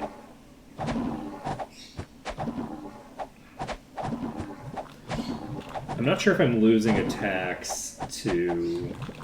Yeah, I'm definitely losing attacks, not just to misses, but to issues of line of sight. So I'm going to basically just stand right here. I'm not super concerned, but if one of them procs instant death on me, it's going to be really funny. It's going to be tragic. But in a few years, when I've gotten over the trauma, it'll be really funny. It'll eventually be really funny. Let's see. That wasn't so bad. Yeah, the monk, in theory, I've heard is very, very good. It's going to be interesting to see what like Comoniton looks like once we finally get him online. But it's going to take a while to get him online. I don't think we get access to Grand Mastery until Silver Cove. So that's going to be a while. You know, we have to finish this entire area. Though we might get there earlier, but probably not. Might Magic 8, we're definitely not getting the Knight promotion done anytime soon. So, doing 2 first promotions doesn't get you the second promotion, right? Like, you have to do an actual second promotion to get a second promotion, I assume. Oh my god. We haven't even begun. We haven't actually begun. Those were enemies from a completely different area. I'm gonna try to burn through the corrosive ooze. Ow, heal me! And I'm not gonna be able to burn through the corrosive ooze. Well, it's not. The thing is that I was thinking, I knew that I had a lot of slimes to go, but I'm now realizing that the slimes that I killed were, like, not the slimes I thought they were. I was thinking they were the slimes in this hallway, but they're obviously not the slimes in this hallway. The slimes that I killed are the slimes from here.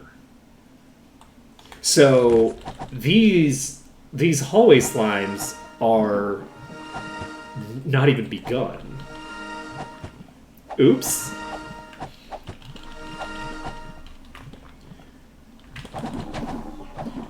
Okay.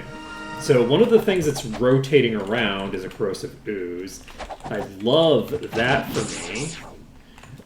Okay, there's 3 corrosive ooze down there. Oh my god, this is so toxic. Okay, we have more.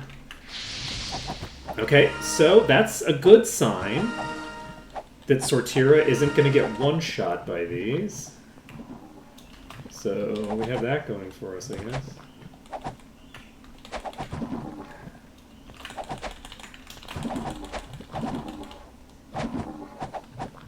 Are they going to lock themselves in here?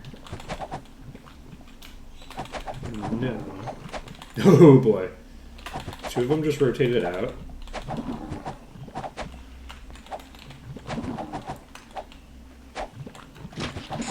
What I'm really looking for is a position. Shit.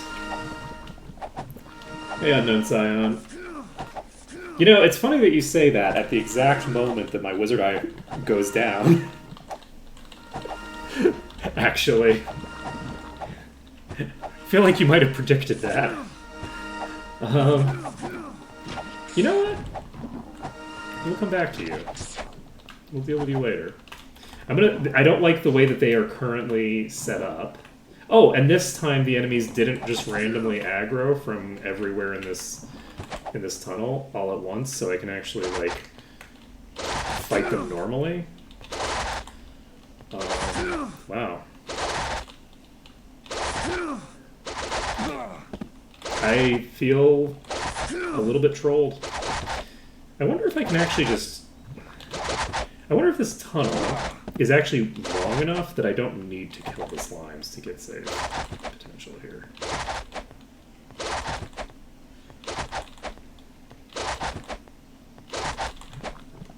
Okay. Everything's fine. We've got some brigands to clear.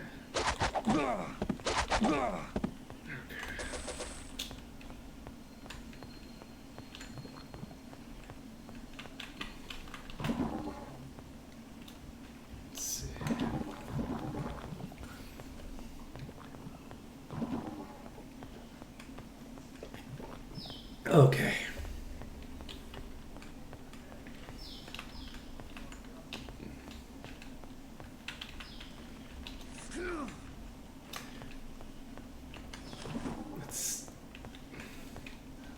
It's quite a few, but not super crazy. Okay.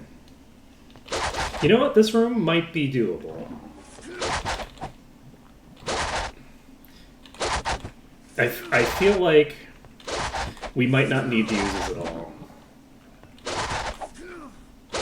This section of the dungeon goes really far away from the rest of the dungeon.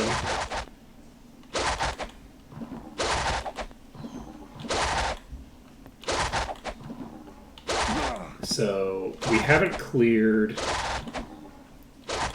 one of the rooms upstairs yet, I think, but I could be wrong. Oh shit. I trusted my map. I should not have trusted my map. I should have trusted my gems. That is true.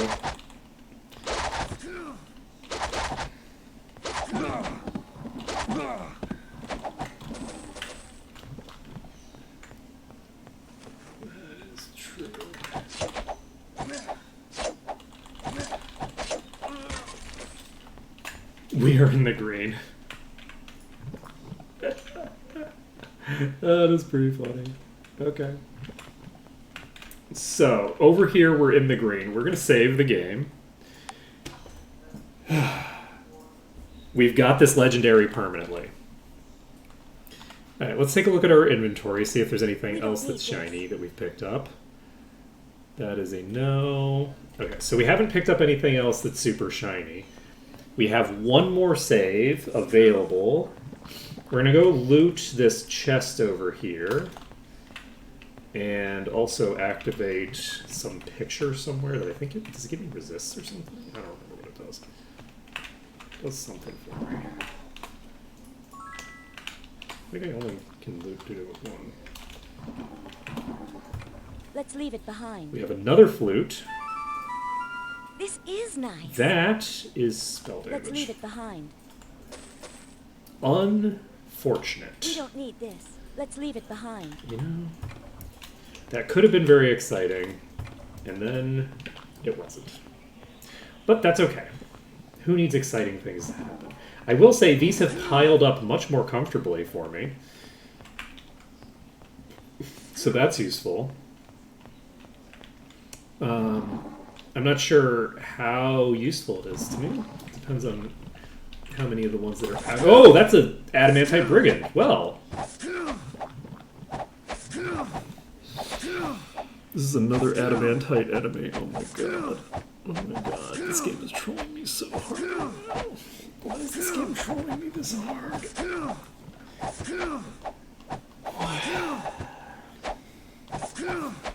I want to get a drink. I guess I don't need to get a drink because we have 16 minutes left in stream, and we're going to be fighting this adamantite brigand for that entire time. Right. I think we're safe, so we are going to double speed. Hopefully from here we can hit some of the oozes as well. We have one base tier ooze that can move. The others haven't shown any indication they can move right now. So hopefully... Oh, lovely. I love seeing absolutely no enemies damageable. Okay, we got a brigand here. On the plus side, the adamantite is dead. Okay. Brigand's dead. You can hit this ooze while it's moving around. We can't, unfortunately...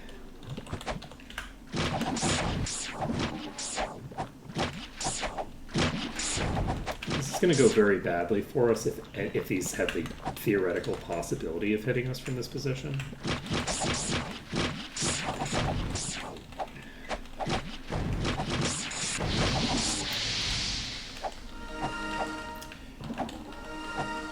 Case in point. Okay, I have cleared out basically nothing since saving. So I think one thing that I'm going to do... I don't know how thoroughly the big dangerous ones are locked in right now. I think I'm going to heal myself up as best that I can.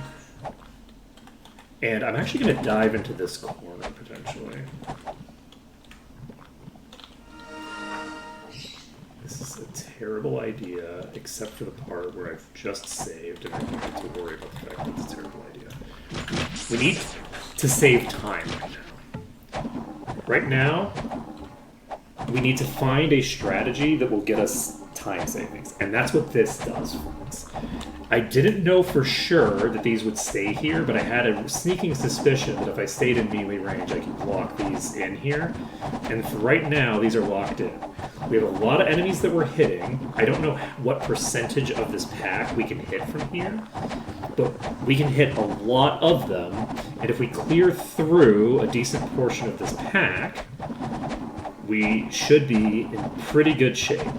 We'll have cleared out this tunnel. We have the ability to save in this dungeon now, and this will be great for me. If I clear out this pack, I think we save. Maybe not, though. I think I just killed a corrosive ooze and it wasn't even worth 1%. This dungeon has so many enemies in it. I don't know that we're going to get to, like, even 40% from them. I don't think we get to 40% from these. We are able to clear that entire pack from here, though, so that's good to know. So, if we can get them all locked in to that position, we can just clear them comfortably. I think because we are so low on time, we are going to save again, and we're just going to deal with the food issue as it comes up. We have some apples in my inventory, I think, and so we've cleared those out, and let's see.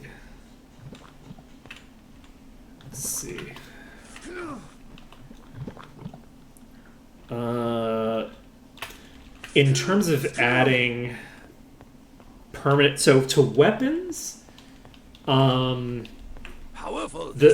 weapons, I would definitely say that of Infernos is way better than whatever you're going to get out of enchant item on a weapon. Enchant item is actually particularly bad to use on weapons. It can't give you any good enchants on a weapon, unfortunately.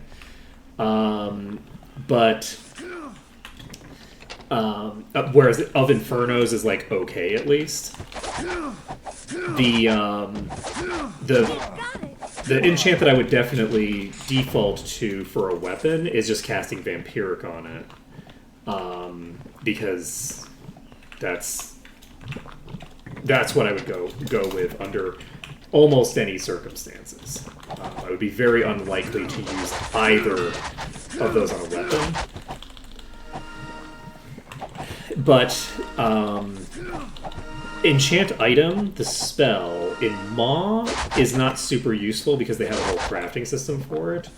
But I love enchant item in vanilla to be casting it on all of the random rings, all of the, basically every piece of gear that you find with no enchantment at all is something you can stockpile until you get Grandmaster Water, or Master Water in 6's case, and potentially get like the top tier of enchant on it. So enchant item is definitely the more exciting of the two, but for weapons specifically, I would always go with the other one. But yeah, unfortunately, you're not getting enough darkness weapon by making it yourself. That's not a thing that you can do in vanilla. Unless the darkness potions are available in 8. Because I don't think enough darkness potion is a thing you can make in 7, is it?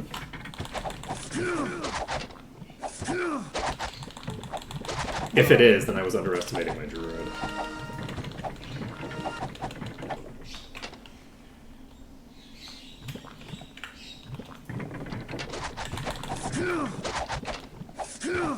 Because I think druids are the only ones who can get GM alchemy.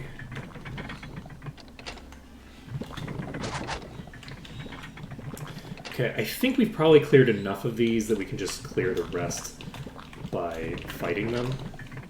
So we're going to go ahead and just drop down. I think it's just 2 normal foes. We actually managed to clear out way more of that pack than I expected by doing that. I was expecting to have to do some shenanigans with this door. Alright, anybody coming at us from the other angle? Not yet, but this is still a bad idea. We're doing it anyway. I do like this doorway. This is a useful doorway for us. But yeah, getting to 65% is going to be a struggle. This is just such a huge dungeon. elevators are good. There's a lot of fun plays you can do with elevators. Okay, we're 40%.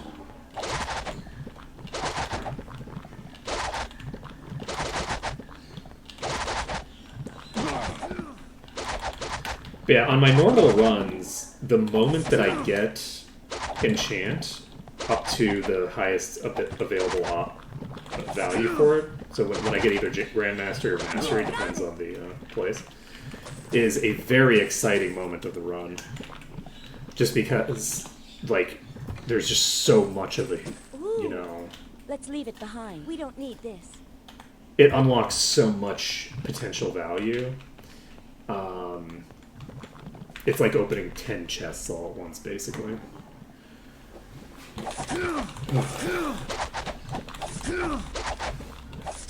Yes. Also allows me to clean out my inventory, which is very exciting. Deal some damage to the inventory boss, you know? So we have an expert swordsman here. I don't know how high that is. I don't think an expert swordsman is going to one-shot. Yeah, expert swordsman is okay. And that is, yeah, that's level 64. So I didn't go into the secret room and tag the switches there, I guess. Unless I did.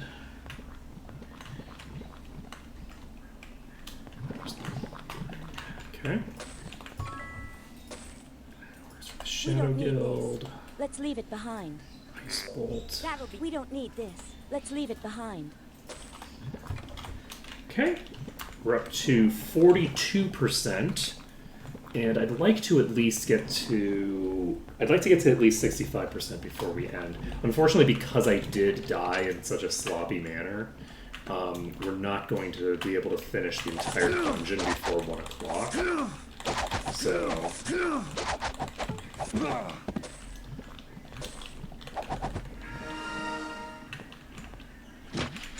There are a bunch of enemies down there that I didn't aggro the first time, unfortunately. So, being near the edges is dangerous as a result of that. But these are pretty easily dealt with. I keep forgetting how huge the Magic 6 dungeons are. It's truly wild. Just how many enemies there are, Like, think about how many enemies we've killed, and we're only at 45%. Yes. I think we've already killed, like, 2 or 3 Ogre Strongholds worth of enemies.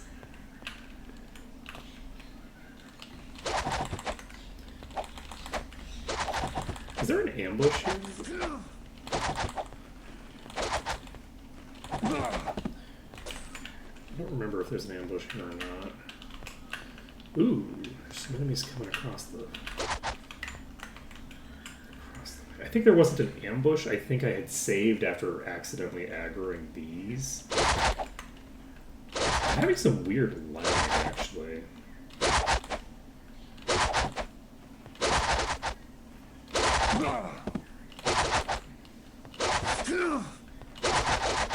Like, see that stutter there?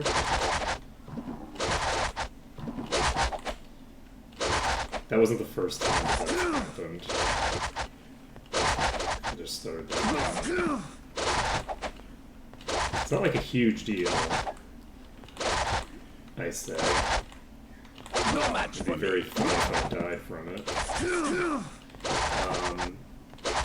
But like, I don't know if it's even capable of that, to be honest, because it depends on what kind of stutter it is. But it's unusual.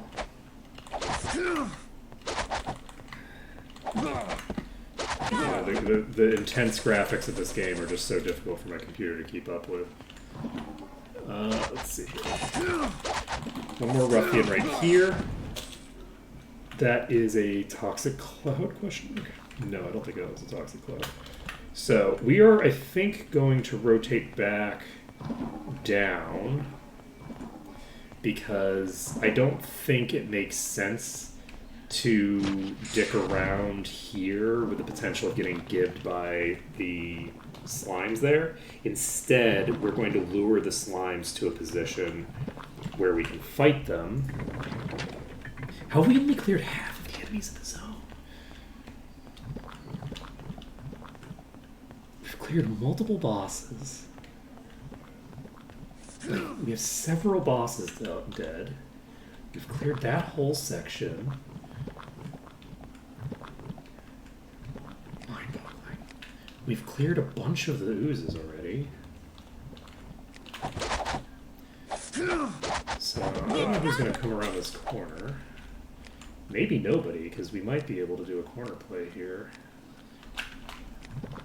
Okay, there's no corrosive here.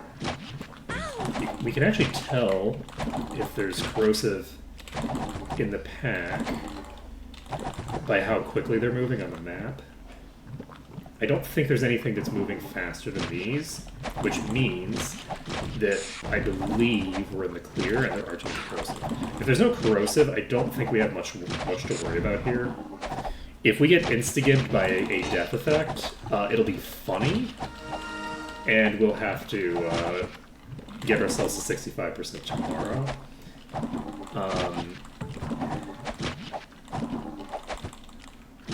But that would be a funny way to end the stream, is to just die to an instant death effect.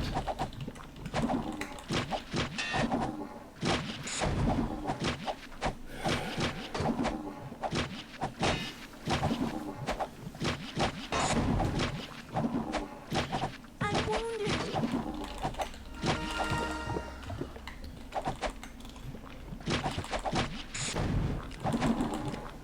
We can't even, like, check what they're capable of doing to us, funnily enough, because,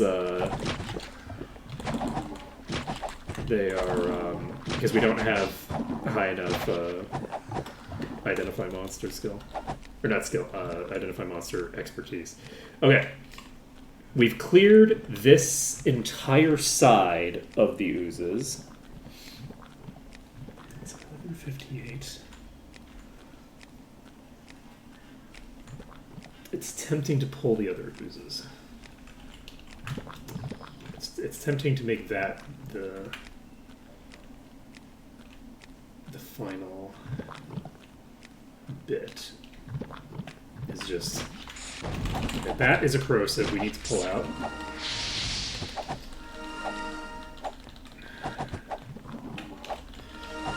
And if we can get them all locked into a position that we like, that's great for us. If we can't get them locked in a position we like, that's going to be unfortunate. Yeah, if we can get them locked in here, then we can,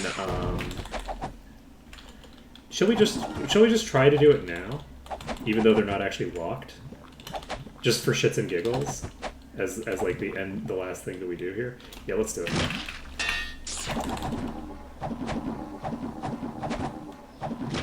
Unclear if this is gonna work. Unclear. We have one that has rotated out in a way that we don't like, but it's just a normal ooze. It can poison us, but the poison that it has is pretty weak because it's pretty low level.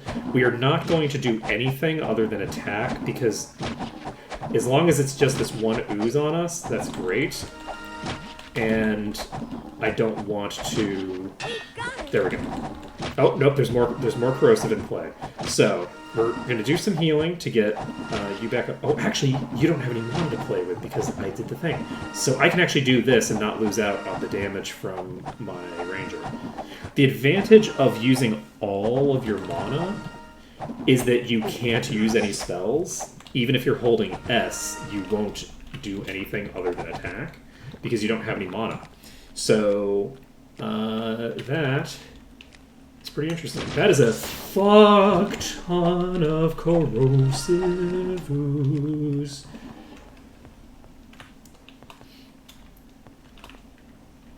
That's so many. Okay, that one's corrosive. You can tell based off its movement speed.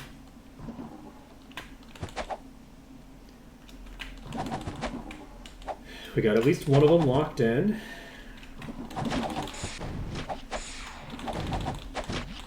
Keeping an eye on our backs. It matters who's where, you know?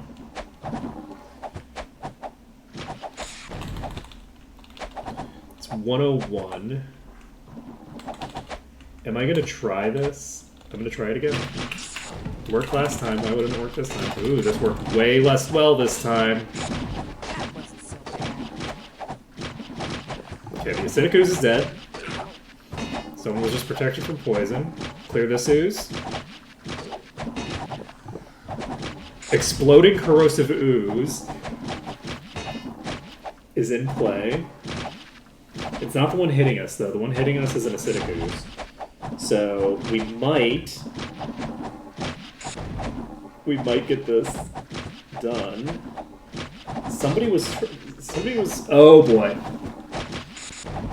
That's a corrosive. We have to pull back, I think. That's a, oh god, it's a thorn corrosive? Oh boy. Luckily I can hit these around the corner. We have a thorn corrosive in play right in front of us. We have another corrosive in play here. It's not hitting us right now.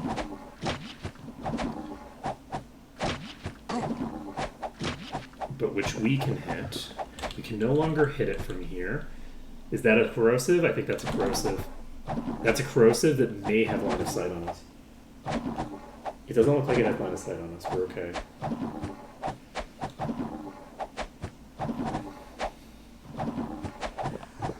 Okay, that one's toast.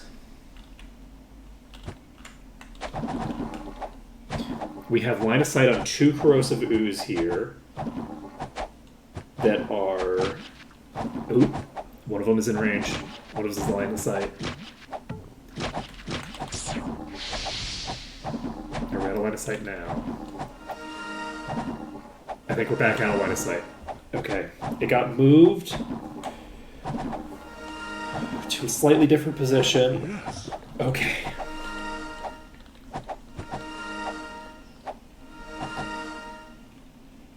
We are inconsistently in the red here.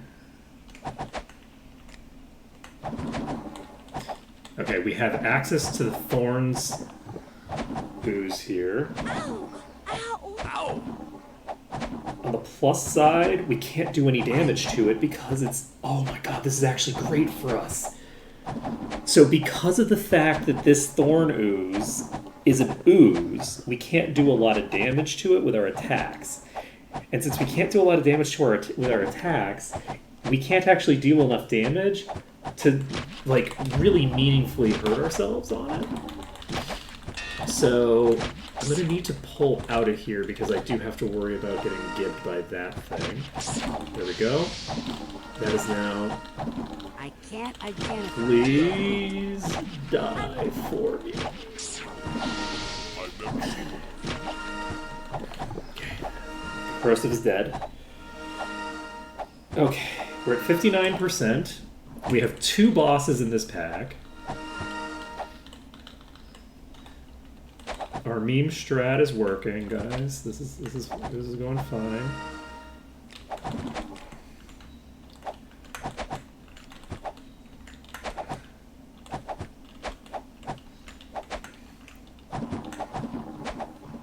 We can hit both. We can hit both of the bosses from here.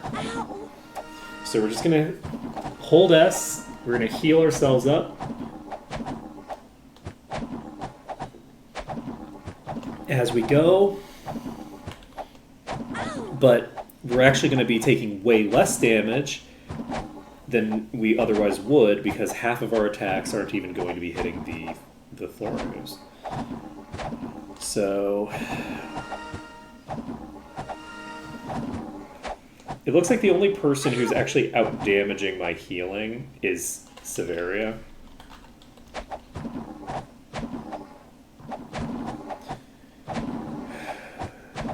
Which is honestly fine.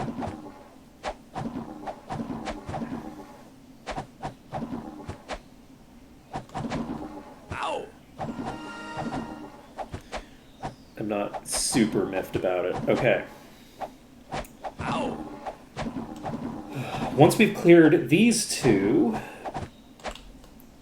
we'll have cleared some percentage of the ooze pack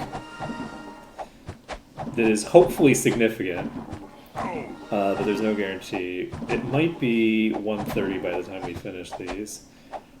And we're not going to be at 65% when we finish these, I don't think. I don't think we're getting 2 and 3% respectively from these two enemies. But I don't know that there's anybody else alive in this pack either.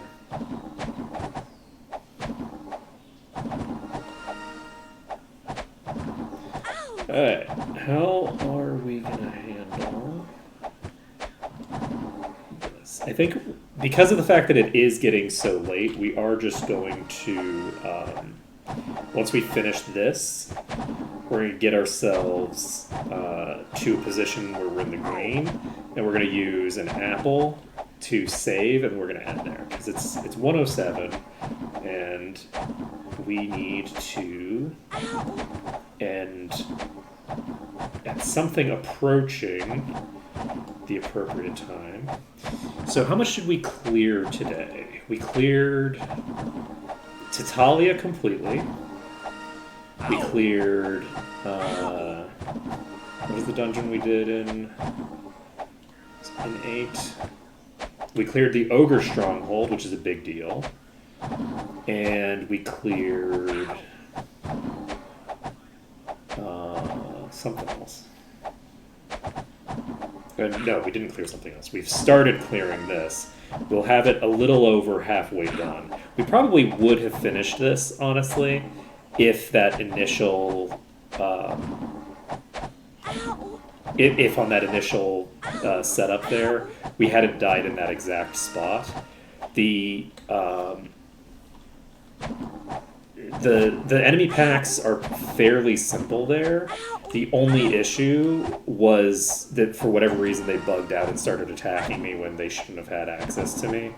And I completely flubbed the pull. But like I wouldn't have flubbed the normal pulls there the way that I flubbed that pull, because the normal pulls there are really dirt simple. You just hide in a corner, right? Like it's very easy to do.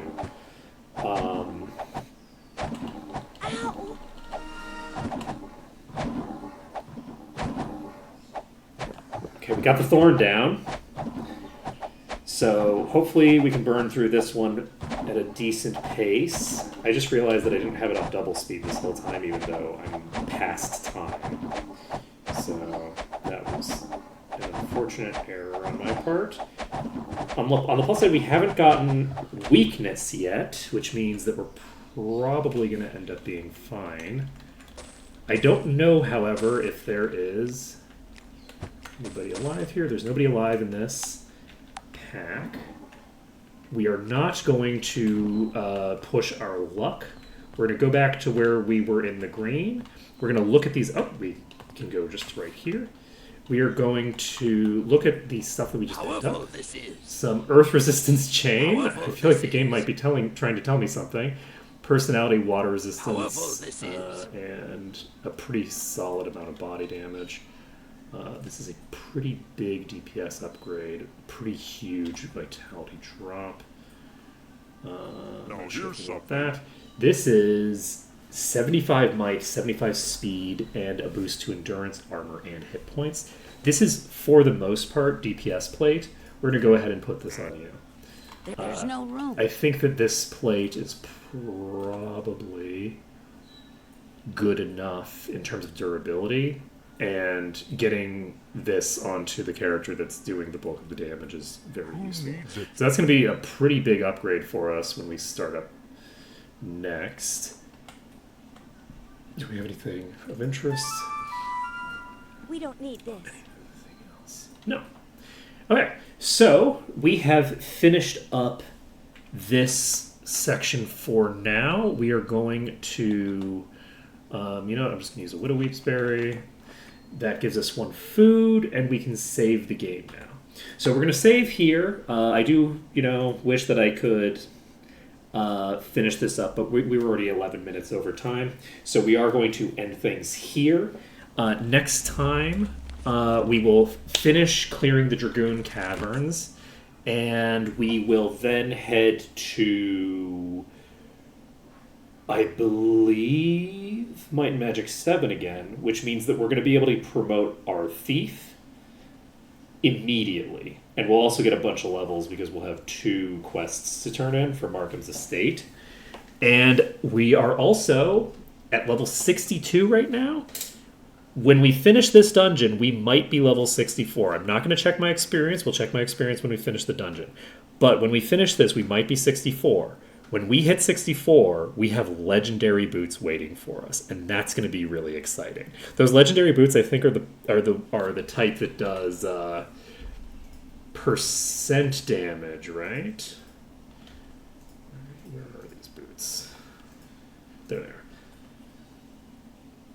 2% of current monster HP and health per hit. This is going to go immediately onto Severia. Severia has a recovery time